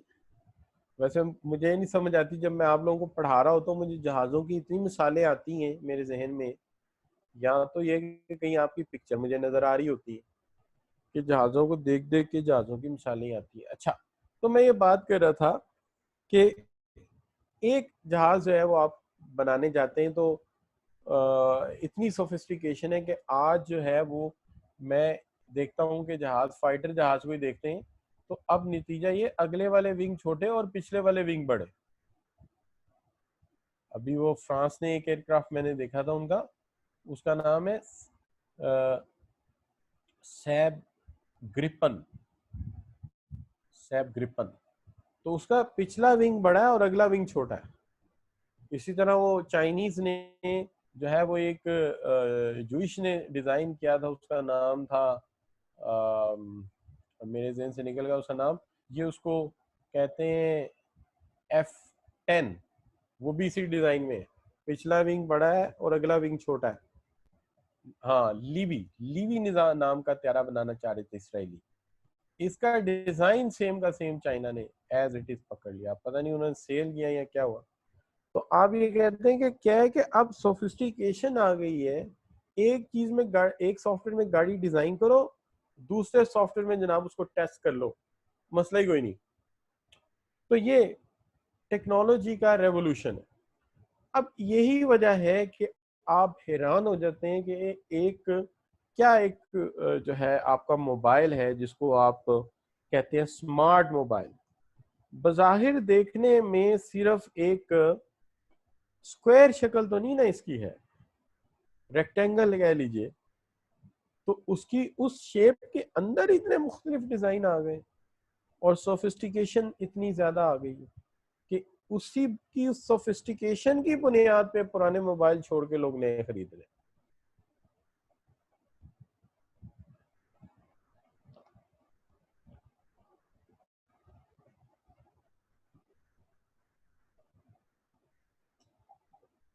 मोबाइल जो है वो ज्यादा स्मॉल है। अब स्मॉल का मतलब ये नहीं आप कह सकते साइज में स्मॉल है, कहने का मतलब ये है कि छोटी जगह में ज्यादा फीचर ऐड किए जा रहे हैं, छोटी जगह में ज्यादा फीचर ऐड किए जा रहे हैं। जैसे वो मेरे जो है वो बुजुर्ग थे, एक उनकी गाड़ी थी, बल्कि हमारे दादा की गाड़ी होती थी। हाँ जी। तो वो उनको प्रिंटिंग प्रेस से काम करते थे, वो ठेकेदार थे वहां से मिली होती थी। तो उसको जब देखते थे तो कहते थे जी कि उसके एक तरफ जो है वो ऑयल का है जो वो सिस्टम है, दूसरी तरफ उसका इंजन ऑयल है, तीसरा गियर ऑयल है। तो आप जिस जगह चाहें जिस पुर्जे को हाथ डाल के निकाल लें। और अब इतना सोफिस्टिकेटेड डिजाइन है कि आप किसी गाड़ी को देखें तो उसका उसको जो है वो इंजेक्टिंग इंजन ऑयल कहीं और से हो रहा है, इंजेक्टिंग गियर ऑयल कहीं और से हो रहा है। मतलब उन्होंने कॉम्पैक्ट कर दिया, छोटा कर दिया उसको। इस तरह आपका मोबाइल है, आप कभी सोचें कि इतनी जगह में उसकी रैम भी लगी हुई है जो 3 GB की रैम है। ठीक है जी, 1 G की रैम है या 4G की रैम है। अच्छा, उसके अंदर एक बड़ी जो है वो स्टोरेज डिवाइस भी है, समझ नहीं आती है कैसे समा गई है इसके अंदर। और उसके अंदर जो है बेशुमार वीडियो रिकॉर्ड और पता नहीं क्या कुछ आ जाता है। तो प्रोडक्ट ईडेबल है या प्रोडक्ट कार है, जो भी है, इसकी डिजाइनिंग जो है सोफिस्टिकेटेड है और पहले से बहुत बेहतर डिजाइन जो है हमें दस्तयाब हो रहे हैं। उसकी वजह, उसकी सिंपल वजह जो है वो है आज के दौर में इनोवेशन, जिद्दत और अख्तरा जो कि अडॉप्ट हो गई है। और ये टेक्नोलॉजी का क्या है, सोफिस्टिकेशन है। मुझे अच्छी तरह याद है कि अगर मैं पुराने दौर की बात करता हूँ अगर कि किस तरह से ये सोफिस्टिकेशन आना शुरू हुई है, तो मुझे याद है मैं बहुत छोटा था, तो मेरी वालदा की बर्थडे थी, तो मेरे वालिद ने उन्हें एक सानियो नाम का जो है वो रेडियो गिफ्ट किया। सानियो, ये रेडियो था जर्मन मेड, और इसके ऊपर बड़े फख्र से लिखा हुआ था ट्रांसिस्टराइज्ड सर्किट। ठीक है जी। और उसके बाद एक और हमारे घर में इलेक्ट्रॉनिक डिवाइस, उस पर इतना बड़ा लिखा हुआ था integrated circuit based radio. Integrated यानी आप ये देखिए कि किसी जमाने में वैक्यूम ट्यूब थी जो ट्रिनिट्रॉन का काम करती थी, लाइट ऑन लाइट ऑफ का, यानी वो ट्यूब्स लगे होते थे, वैक्यूम ट्यूब्स, जिससे इलेक्ट्रॉन पास होते थे, जिससे टीवी चलते थे, रेडियो चलते थे। फिर उसको एक दाल के दाने के बराबर ट्रांसिस्टर बनाया गया, उसके अंदर लगाया गया, और फिर उसके बाद एक इंटीग्रेटेड चिप आ गई जिसके अंदर 15 ट्रांसिस्टर थे, फिर वेरी लार्ज, फिर smart smart and very large. Extend होते होते होते होते मैं आपको बताऊं कि जो एक ट्रांसिस्टर है आज के दौर में कितना ये कम जगह लेता है।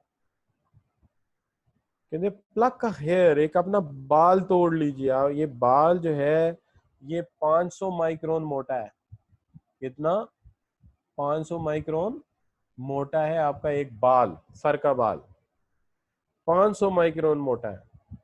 2.5 माइक्रोन में एक ट्रांसिस्टर लगा दिया। 2.5 माइक्रोन में एक ट्रांसिस्टर लगा दिया। अंदाजा करें कितनी जिद्दत होगी इसके अंदर, कि एक वैक्यूम ट्यूब थी जिसका साइज एक बल्ब के बराबर था, उसको छोटा किया एक दाल के दाने के बराबर, तो ट्रांसिस्टर बन गया।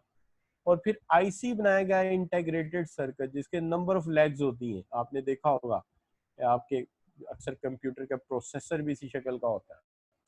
तो उसके अंदर एक बाल की मोटाई 500 माइक्रोन की है और 2.5 माइक्रोन का एक ट्रांसिस्टर है, यानी कि 200 ट्रांसिस्टर बाल जितनी मोटाई के अंदर समा दिए। ये है सोफिस्टिकेशन आज की। अब यहाँ पे आप ये कहते हैं कि new technology can lead to emergence of substitute. नई टेक्नोलॉजीज ने सब्स्टिट्यूट कर दिया है बहुत सारी इंडस्ट्रीज को, और जो कि है इमर्ज कर दिया है बहुत सारी नई इंडस्ट्रीज को। और आज के दौर में स्मॉल बैटरीज, टॉर्च कहाँ हैं? These are added as an standard additional feature of your mobile. यानी ये स्टैंडर्ड फीचर है। कौन सा मोबाइल है जिसमें टॉर्च नहीं है? नहीं है, बताएं जरा कोई। चाहे वो छोटे से छोटा एक सिंपल मोबाइल है जो स्मार्ट भी नहीं, उसके अंदर भी एडिशनल फीचर। खत्म हो गई, टॉर्च की जरूरत नहीं है, मोबाइल के अंदर ही टॉर्च। चेंज हो गया सारे का सारा निज़ाम। तो आप अंदाजा कर सकते हैं किस कदर सोफिस्टिकेशन और किस कदर जिद्दत जो है अडॉप्ट की है हमने इन सारे मामलात में, कि we made it very very very very literate and modern system जो हम उठा के ले आए दुनिया में। तो ये सारे का सारा मामला जो है वो टेक्नोलॉजिकल चेंज है जिसने बिजनेस वर्ल्ड को बदल के रख दिया। आज सिनेमा एंड थिएटर आपके घर में मौजूद है। कभी होता था जमाना के लोग थिएटर जाते थे, आज थिएटर बुलाते रहो कोई नहीं आता, बिकॉज उससे ज्यादा सोफिस्टिकेटेड तो आपने घर में बना लिया हुआ। तो ये चीजें चेंज हो गई हैं, टेक्नोलॉजी चेंज हो गई है, और हमें इसे एडमिट करना पड़ेगा। अब इसमें ये बात तो अंडरस्टूड है कि अगर हम इसको एडॉप्ट नहीं करेंगे हम पीछे रह जाएंगे, और पीछे रह के तो हमारा वेट कोई नहीं करेगा, अल्टीमेटली दुनिया आगे निकल जाएगी। सो इंडस्ट्री को भी इसे अडॉप्ट करना है, फर्म्स को भी इसे अडॉप्ट करना है, और आपको भी मिन हैसुल फर्द इसको अडॉप्ट करना है, वरना फ्रैंकली स्पीकिंग आप भी पीछे रह जाएंगे। लिहाजा आप सोच लीजिए कि आपने जो कुछ सीखना है उसे मॉडर्न लाइन पे सीखिए।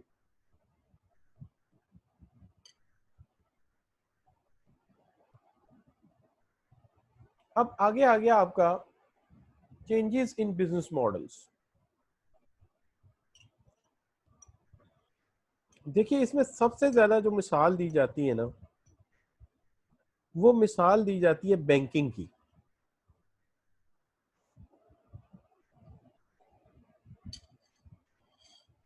बैंकिंग में ये चीज नजर आती है कि हमने कंप्लीटली इसका मॉडल चेंज कर दिया और बैंकिंग तकरीबन अब पेपरलेस होके रह गई। कोई पेपर इस्तेमाल नहीं होता, चेक की भी जरूरत नहीं है। मैं आपके आईसीएमपी में पढ़ा रहा हूं, मैंने कभी आईसीएमपी का चेक आज तक नहीं देखा। मेरे अकाउंट में पैसे आ जाते हैं। यकीनन कोई अकाउंटेंट साहब बैठते होंगे कंप्यूटर पे और अपने बैंक अकाउंट से मेरे बैंक अकाउंट में पैसे ट्रांसफर करके उसका डॉक्यूमेंट जनरेट करके शायद अपनी फाइल में लगा देते हो, या शायद वो भी आईटी बेस्ड फाइल हो। इसी तरह आपने अपने दोस्त को पैसे देने हैं या लेने हैं, किसी से कोई चीज खरीदनी है, तो कहाँ बंदा जाता है पैसे लेके? एक वो डेबिट कार्ड या क्रेडिट कार्ड होता है ना जी, या वो एक क्रेडिट कार्ड होता है, वो आप जाते हैं जाके उसके स्वैप कर देते हैं, वो डिवाइस वहां से पूछ लेती है कि इसके बैलेंस में इतने पैसे हैं और वहां पे उसके अकाउंट को एडजस्ट करके इधर अप्रूवल दे देती है। ये है जो काम हो रहा है। अब इसमें देखिए ना, पूरा मॉडल ही चेंज हो गया। मैं तो अक्सर बच्चों को कहता हूँ कि ये क्वाइट पॉसिबल है कि आज से 6 माह, साल, 2 साल बाद शायद आप किसी सिग्नल पे खड़े हो और बैगर जब पैसे मांगने आए तो उसके हाथ में वो इलेक्ट्रॉनिक डिवाइस पड़ी हो, वो आपसे डेबिट कार्ड मांगे कि अगर मुझे अपने बैग भीख देनी है तो ये जरा डेबिट कार्ड स्वैप कर दें इसके अंदर। शायद पे आपको बहस करनी पड़े कि मैंने 20 रुपए देने हैं, 30 रुपए देने, स्वैप करके उसको पैसे मिलेंगे। दुनिया इतनी बदलने जा रही है। गोलगप्पे वाला, जो जो स्ट्रीट हॉकर्स हैं, ये भी यकीनन वही ले आएंगे, क्योंकि जब पैसा ही नहीं होगा लोगों के पास, कोई कैश डॉक्यूमेंटेड शक्ल में है ही नहीं, तो हर बंदे को प्लास्टिक कार्ड पे जाना पड़ेगा। तो आने वाला दौर जो होगा वो प्लास्टिक मनी का होगा, पेपर मनी खत्म हो जाएगा। और इसमें क्वाइट पॉसिबल ये है कि जब तक आप लोगों की शादियां होंगी तो आपके जो पैसे हैं वो आया करेंगे अकाउंट में, और जो प्लास्टिक कार्ड है वो आपकी वाइफ के पास हुआ करेगा। बाकी कहानी आप समझ जाएंगे। अच्छा बच्चों, तो अब ये जो सोफिस्टिकेशन है ये आ गई है। अब इसके अंदर कुछ चीजों में आपने और नोट किया होगा कि जो हमने सोचा वो हुआ नहीं। एक तो मर्जर हो गया ना, तो एक तो है सर, इतनी मजे की आइसक्रीम लग रही है। अच्छा अच्छा अच्छा अच्छा, मैं हैरान हूं, आपको कैसे पता चला मैं आइसक्रीम खा रहा हूँ? आमना बेटी को पता चल गया।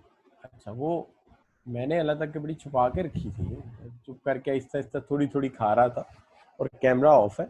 अच्छा, तो बात ये है बच्चों कि मैं ये कह रहा था कि जो प्लास्टिक मनी है उसका दौर आ जाएगा। अच्छा, जो मैं दूसरी बात कर रहा था, मेरे ज़हन से निकलने लगी थी फौरन, उस पर जरा आ जाए क्योंकि टाइम थोड़ा है। देखिए, एक तो मर्जर आपको इंडस्ट्रीज का नजर आएगा। एक तो ये कि मैं ये मिटाता हूँ, ये इधर बड़ा गटमट हुआ बस सारा। मर्जर, एक तो इंडस्ट्रीज का मर्जर आपको नजर आ रहा है, ये चीज। अच्छा, दूसरी चीज जो आपको नजर आ रही होगी ना, वो ये है कि हमने जो टेक्नोलॉजी जिस चीज के लिए अडॉप्ट की, वो टेक्नोलॉजी में वो हो नहीं सका। मिसाल के तौर पे दो तीन चीजों में जो हमने सोचा वो नहीं हुआ। मिसाल के तौर पे हम सीडी लेकर आए थे, कॉम्पैक्ट डिस्क, डाटे के लिए, यानी प्योरली इसका मकसद था आईटी इंडस्ट्री का। लेकिन आप यकीन करें, वो सीडी आईटी इंडस्ट्री ने तो यूज ही नहीं करी उतनी जितनी मीडिया वाले ले गए। यानी उसके ऊपर फिल्में रिकॉर्ड हुई और पूरी दुनिया में फिल्में देखी गई, यानी आईटी का जो यूज था वो उतना हुआ ही नहीं। मेरा हाल है आईटी वाले जिन्होंने अपने लिए इजाद की थी, उन्होंने शायद 5% भी यूज नहीं की। सारे का सारा उसका यूजेज जो है वो मीडिया और इंटरटेनमेंट इंडस्ट्री ले गई। तो ऐसा भी टेक्नोलॉजी में होता है कि बंदा सोचता कुछ हो रहा है, हो कुछ और जाता है। इसी तरह एक बड़ी मजे की बात यह है कि ये वही है जो पुराने जमाने में एक अमेरिकन कंपनी ने जिसने जॉगर्स बनाए थे। तो जॉगर्स का मकसद था, उन्होंने बनाए थे स्पोर्ट्समैन के लिए, और गिन के जितने स्पोर्ट्समैन है अंदाजन उतने, लेकिन मार्केट में दस्तयाब नहीं होते थे। वो बनाते जाते थे, मिलते नहीं थे। रिसर्च की पता चला कि स्पोर्ट्समैन कम पहने, जीन्स के साथ जॉगर्स का फैशन आ गया, सोशल चेंज आ गई। लोग जॉगर्स को कंफर्टेबल समझते थे, उन्होंने जीन्स के साथ रिवाज दे दिया उसको। अच्छा, अब जो मर्जर इंडस्ट्रीज का नजर आता है वो ये नजर आता है कि बैंकिंग इंडस्ट्री बहुत सारी इंडस्ट्री के साथ मर्ज कर गई है। मिसाल के तौर पे जो बड़े मर्चेंडाइजर्स हैं उन्होंने अपने ही क्रेडिट कार्ड इशू कर दिए हुए हैं। तो जब क्रेडिट कार्ड इशू कर दिया, जैसे जो है अमेजोन है, वॉलमार्ट है, तो जितने बड़े बड़े मार्ट्स हैं इन्होंने अपने क्रेडिट कार्ड इशू कर दिए हुए हैं। एक दफा पीएसओ ने भी इशू कर दिया था। अच्छा, फिर शुरू में ये इरादा जो है वो मेट्रो का भी था कि मेट्रो स्टोर्स जो है वो भी क्रेडिट कार्ड इशू करेंगे। तो जब क्रेडिट कार्ड मर्चेंडाइजर ने इशू कर दिए तो बैंकिंग इनके साथ मिक्स हो गई।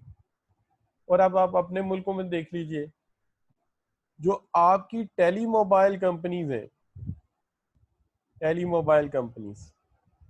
जिसके अंदर मोबाइल सर्विसेज हैं, जैज है, ठीक है जी, योफोन है। अच्छा, तो इन्होंने क्या कर दिया, इन्होंने इजी पैसा का काम शुरू कर दिया। तो बैंकिंग मर्ज हो गई ना इन कम्युनिकेशन टेक्नोलॉजी के साथ जाके, मोबाइल कंपनीज के साथ जाके, तो मर्जर शुरू हो गया। अब एक इंडस्ट्री में दूसरी इंडस्ट्री जम होती जा रही है और हम देख रहे हैं कि इंडस्ट्रीज की नई शक्ल बन रही है। ठीक है, एक ये जो जिस काम के लिए जो चीज इन्वेंट हुई वहां यूज नहीं हुई, दूसरे ने यूज कर ली। और दूसरी तरफ देखो बैंकिंग इंडस्ट्री है, तो बैंकिंग इंडस्ट्री में किस किस के साथ मर्ज हो गई है, एक तरफ वो फोन सर्विसेज प्रोवाइडर के साथ जाके मिल गई है, और दूसरी के साथ अगर आप देखते हैं तो जो है वो, तो ये जो है दूसरी तरफ आप देखते हैं तो जो है आपकी जाके मिल गई है मर्चेंडाइजर इंडस्ट्री के साथ। और भी बहुत सारे मर्जर हैं जो भी मेरे जहन में नहीं आ रहे होंगे, यकीनन आगे चलेंगे आपको पता चलेगा यार ये भी मर्ज हो गई इंडस्ट्रीज आपस में। अच्छा, तो आपने बिल्कुल सही कहा है मोहम्मद उसामा ने कि ये बाइटकॉइन डिजिटल करेंसी का जमाना आ गया है। अच्छा, अब आगे आ गया जी हमारा कि बिजनेस बैंकिंग मॉडल बदल गए, और फिर यह है कि कस्टमर सर्विसेज का ज़माना बहुत ज़्यादा चेंज हुआ है। मिसाल के तौर पे कस्टमर सर्विसेज जो है अब वो ट्रांसफ़र हो रही हैं थर्ड वर्ल्ड कंट्रीज़ में, जहाँ पे सस्ता आपको जो है वो सेल्स पर्सन मिल जाते हैं। कि अमेरिका में एक बंदा जो है $60 मांगता है पर आवर कस्टमर सर्विसेज में। वो क्या करते हैं, वो कॉल सेंटर जो है उठा के चीप कंट्रीज में ले आते हैं जहाँ पे लेबर सस्ती है। लेकिन ये पता नहीं चलता उनको कि जो है वो एड्रेस कौन कर रहा है, कि जी वो अपनी तरफ से विलियम से बात कर रहा है लेकिन यहाँ पे राजगोपाल विलियम बना हुआ, एक्सेंट वही है। वो अपनी तरफ से मैरी से बात कर रहा है और यहाँ पे जो है वो सीता बात कर रही है। तो यू कैन सी दैट कि वो ट्रांसफर होगी दूसरे मुल्क में जाके, और आपको पता ही नहीं कि आपकी कॉल वहाँ ट्रांसफर हुई है। वो वहाँ आपका मसला भी सुनते हैं और उसको वहीं बैठे ऑर्डर दे देते हैं, या वहीं बैठे उसको सॉल्व भी कर देते हैं। अगर मैनुअल का इशू है तो खुद ही बता देते हैं कि बताएं, आपको हम हल कर देते हैं। जैसे आपका कंप्यूटर, कभी आप किसी नेटवर्क इंजीनियर को कहें यार ये मसला है, वो वहीं से बैठा बैठा आपके कंप्यूटर के कंट्रोल्स अपने हाथ में ले लेता है और उधर से बैठा बैठा उसको ठीक कर देता है। इसी तरह यहाँ पे भी काम हो जाता है कि बहुत सारे मामला हैं कि आपके जो ओवन है उसके प्रोग्रामिंग में एरर है, आपने कॉल की, उसने कहा अच्छा जी मुझे इधर कनेक्ट कर दे इंटरनेट के साथ, आपने कनेक्ट कर दिया, उसने वहीं बैठे बैठे उसका सॉफ्टवेयर इंस्टॉल कर दिया या उसका सॉफ्टवेयर एडजस्ट कर दिया, आपका मसला हल हो गया। क्योंकि मैन्युफैक्चरिंग में भी तो जिद्दत है ना। तो वो हमारे एक दोस्त हुआ करते थे, वो कहते थे कि जो लोग ज़्यादा स्लीपी हैं, ज़्यादा सोने वाले हैं, उनके लिए एक ऐसा टाइम पीस होना चाहिए जो कि सुबह सुबह पहले अलार्म बजाए, फिर ना उठें तो उसके अंदर से एक हाथ है और वो हिलाए, और फिर ना उठे तो उसके अंदर पानी भरा हो, वो बाल्टी पकड़ के पानी की फेंक दे। या ऐसा ओवन होना चाहिए जो कि आपके आने से पहले प्रोग्रामिंग हुई हो, खाना खुद ही पका के रखे। यानी 2 बजे आपने घर पहुंचना है तो वो कोई 11-12 बजे एक हाथ बाहर आए और मुर्गी पकड़ के अंदर ले जाए, उसको ज़िबा करे और आपके आने से पहले पका के रखी हो, पर अलहदा पड़े हो और रोस्ट हुई मुर्गी अलहदा पड़ी हो। तो आने वाला दौर जो है बस ऐसी जो बातें हम कह रहे हैं इस तरह का भी होगा। यानी ये कोई ज़्यादा पुरानी बात नहीं है। मेरे दादाजी अल्लाह बख्शे बताया करते थे कि एक बंदे ने गांव में आके कहा कि एक ऐसा रेडियो आने वाला है जिसमें बंदे आके बोलेंगे, बंदे अंदर घुस के बोलेंगे। एक ऐसा रेडियो आने वाला है जिसमें बंदे अंदर उसके घुस के बोलेंगे और नजर आएंगे, तो सारे गांव ने इसको तोनी लगाई कि ये पागल हो गया। लेकिन हुआ क्या कि थोड़े देर से बाद टीवी इजाद हो गया और टीवी के अंदर वाकई बंदे आगे बोलने लगे। तो ये जो बातें हम कहते हैं वो होती मजाक ही हैं, लेकिन बाज़ बात वो फैक्ट्स हो जाती हैं। मतलब हमारे एक आर्टिफिशियल इंटेलिजेंस के टीचर हुआ करते थे, अल्लाह बख्शे, उनका नाम था doctor GM Mamoor. UET university of engineering and technology के बहुत बड़े प्रोफेसर थे। केमिकल में उनकी PhD थी, लेकिन IT के बड़े एक्सपर्ट थे।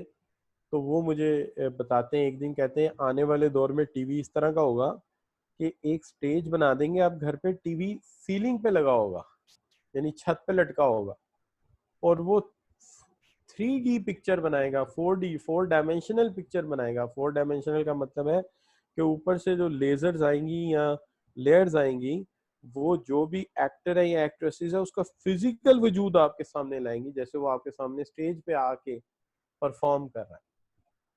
तो चंद दिन पहले एक खबर ऐसी मैंने पढ़ी तो मुझे उनकी बड़ी याद आई। मैंने कहा यार वो बिल्कुल सच बोल रहे थे, बिल्कुल सही कह रहे थे। अच्छा, एनीवे, तो बातें ऐसी होती हैं। आगे चलते हैं कि दुनिया में साइंस एंड फिक्शन फैल जाती है। एक और बात याद रखिए, जब दुनिया में कोई चीज इजाद होनी होती है ना, तो पहले लोग इस तरह की बातें शुरू कर देते हैं। जैसे जब इंसान ने चांद पे जाना था ना, तो लोगों ने कहना शुरू कर दिया चांद पे एक बुढ़िया जो है वो सूत काट रही है, चांद के ऊपर जो है इस तरह की मखलूक है, चांद में इस तरह की हवाएं हैं। तो अल्लाह की करनी ऐसी हुई कि इंसान चांद पे चला गया। अब देखिए कंप्यूटर इजाद होता है आगे 18वीं सदी में, और जो है बुलियन अलजबरा जो है वो लिखा जाता है 16वीं सदी में। यानी इंसान ने जो करना वो पहले उसके काम उस तरह के शुरू कर देता है। इसी तरह आप लुका पेकोली जो है, इन्होंने 15वीं सदी में डबल एंट्री सिस्टम बनाया है। वो अगर कंप्यूटर देखें, कंप्यूटर उसी लॉजिक पे आगे जाके बना है, और उसी लॉजिक पे आगे काउंटिंग सिस्टम आपका बना है, उसी लॉजिक पे आगे स्टेटिस्टिक्स को डेवलप किया गया है, कि वो सारी लॉजिक एक दूसरे में मासलत रखती हैं। एनीवे, अब देखिए, outsourcing is often associated with which business process. Outsourcing किस बिजनेस प्रोसेस से ज्यादा वाबस्ता है? तो आप बच्चे ऑप्शन बताएंगे मुझे, मैं जल्दी से ऑप्शन देखता हूँ, टाइम थोड़ा है मेरे पास। जी शाबाश, watching on your answers please. तो बच्चे जो मुझे ऑप्शन दे रहे हैं वो सी ऑप्शन दे रहे हैं, सना भी, खावर भी, उसके साथ जो है वो मोहम्मद अदील, और फिर उसके बाद सारे बच्चे जो है सी ऑप्शन की तरफ जा रहे हैं। मैं सी ऑप्शन देखता हूँ कि क्यों दे रहे हैं मुझे सी ऑप्शन। इसलिए दे रहे हैं कि outsourcing, transferring call center to overseas, यही आउटसोर्सिंग है। हमने अपना कॉल सेंटर पकड़ा और ट्रांसफर कर दिया जो है मलेशिया में या बांग्लादेश में, तो इसका मतलब ये है हमने ये एक्टिविटी बाहर लोगों को दे दी, ये आउटसोर्सिंग है। अच्छा, इसी तरह से अगला सवाल, a recent trend in organization and management is the rise in virtual organization and virtual team working. To which of the following environmental pest factor is this most directly attributed? अगर मैं कहूं कि कौन से pest factor के साथ attributed है, तो आप में से कोई बच्चा मुझे बताएगा कि ये कौन से pest factor के साथ associated है। मैं डिवाइस की आवाज आहिस्ता कर दो यार। अच्छा जी, तो मैं देखता हूँ जनाब कि आपने क्या जवाब दिया है। 17 आंसर्स मेरे पास हैं। तो बच्चों ने जो मुझे जवाब दिया है, फिर सी है, जैनब है, तहरीम है, आमना, फवाद, रोशान, आम, मंसूर, तहरीम, वलीद बेग, सलमान अली, उसामा, जवाद बुखारी, मंसूर, कौनैन, सना जावेद, फवाद अली, तमाम बच्चे जो सी ऑप्शन को पिक करें। तो C option is a technology. बिल्कुल ठीक कहा आप लोगों ने। तो बच्चों यहाँ पे आज का लेक्चर हम वाइंड अप कर देते हैं। हमारा अब जो पेस्ट है उसके अंदर हमने जो है वो PEST टेक्नोलॉजी पढ़ ली, सोशल फैक्टर पढ़ लिए, पॉलिटिकल फैक्टर पढ़ लिए, रह गए कौन से? Economic factor. इकोनॉमिक फैक्टर्स के लिए थोड़ी सी टेक्निक लड़ानी पड़ेगी, काफ़ी लंबे चौड़े फैक्टर्स हैं, इन्फ्लेशन, अनएम्प्लॉयमेंट, तमाम चीज़ें बतानी है। तो कोई ऐसा ट्रिक लड़ाना पड़ेगा जो थोड़ा सा तेजी से हमें ये बातें सारी सिखा सके, ठीक है। तो आप हाँ, और उसके साथ साथ अगले हफ्ते सबसे इम्पोर्टेंट बात ये है कि डायमंड पोर्टर मॉडल भी पढ़ना है हमने, ठीक है, ये भी बड़ा जरूरी है। अच्छा, तो एक्सचेंज रेट वगैरह को भी थोड़ा टच करना है, चूंकि इंटरनेशनल बिजनेस एनवायरनमेंट में उसकी बड़ी अशद जरूरत पड़ेगी मुझे पढ़ाने में।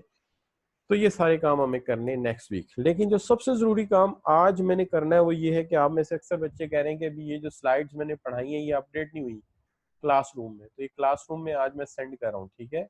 आप इसे चेक कीजिएगा 6 बजे, इंशाल्लाह 6 बजे तक ये हो जाएंगी। अब आप रैंक कर दीजिए, आज के लेक्चर पे फीडबैक दे दीजिए, हम वाइंड अप कर देते हैं। उसामा कह रहे हैं आउटस्टैंडिंग रहा sir, please repeat the bureaucracy by Max Weber. आज नहीं हो सकेगी, अब मैं थक गया हूँ बोल बोल के। तो आमना बेटी नेक्स्ट क्लास में मुझे याद कराना, मैं कोशिश करूंगा, ठीक है। तो इट्स गुड, आउटस्टैंडिंग। या मैं ऐसा करूंगा कि आप मुझे कुछ टॉपिक्स की लिस्ट दे दीजिएगा, मैं उस लिस्ट को जो है आखिरी एक लेक्चर बचा के उसमें करा दूंगा, ठीक है। तो आप बच्चों ने मुझे ना एक लिस्ट दे देनी टॉपिक्स की, वो मैं आखिरी लेक्चर में लाजमी आपको करा दूंगा। अच्छा जी, ठीक है बच्चों, तो फिर इंशाल्लाह मुलाकात होती है आप लोगों के साथ अगले वीक। जैनुल आबदीन 100% दे रहे हैं। बहुत शुक्रिया आपके फीडबैक का, thank you very very much. Your teaching method is so good said bye Zainab, बहुत शुक्रिया बेटी। तो आपका फीडबैक मेरे लिए जो है ना वो क्या कहते हैं, ये मेरी खुराक है। तो सना जावेद कह रही हैं ग्रेट, तो that's good for your appreciation, thank you very very much. मेरी रिकॉर्डिंग भी किसी जगह रखते हैं ICMAP वाले, तो वो भी सुन लिया करें, ठीक है। अब मुझे ये नहीं पता रिकॉर्डिंग में मेरी आवाज़ कैसी जा रही होगी। तो अली हमजा कह रहे हैं फैंटास्टिक, बहुत शुक्रिया कि वहाँ मेरी आवाज़ कैसी रिकॉर्ड हो रही है, तो ज़रूर वहाँ से देख लिया करें, ठीक है। और अगर आपको कोई एथिकल इशू देखना हो, कोई बाकी चीज़ देखनी हो, तो वो आप देख सकते हो। मेरा एक अपना चैनल भी है, उसको उसका नाम यही है इको टैक मैनेज। वहाँ पे आप जो है वो ऑफिशियल मैनेजेरियल इश्यूज के ऊपर, छोटी छोटी चीज़ों के ऊपर मैंने बात की होती है, वो वहाँ पड़ा होता है, इको टैक मैनेज। तो वो आप वहाँ से देख सकते हैं, ऑफिशियल ट्रेनिंग वगैरह। उसके ऊपर अब मैं अपडेट करूंगा कि इंटरव्यू कैसे देते हैं, इंटरव्यू में प्रेशर को कैसे मिनिमाइज करते हैं, इंटरव्यू के अंदर किस तरह से चीज़ों को टैकल करना चाहिए, इंटरव्यू में लिबास कैसा होना चाहिए, ये सारी चीज़ों में इंशाल्लाह बात करेंगे आपके साथ। ओके बच्चों, सी यू इंशाल्लाह, थैंक यू वेरी मच, अल्लाह हाफिज़।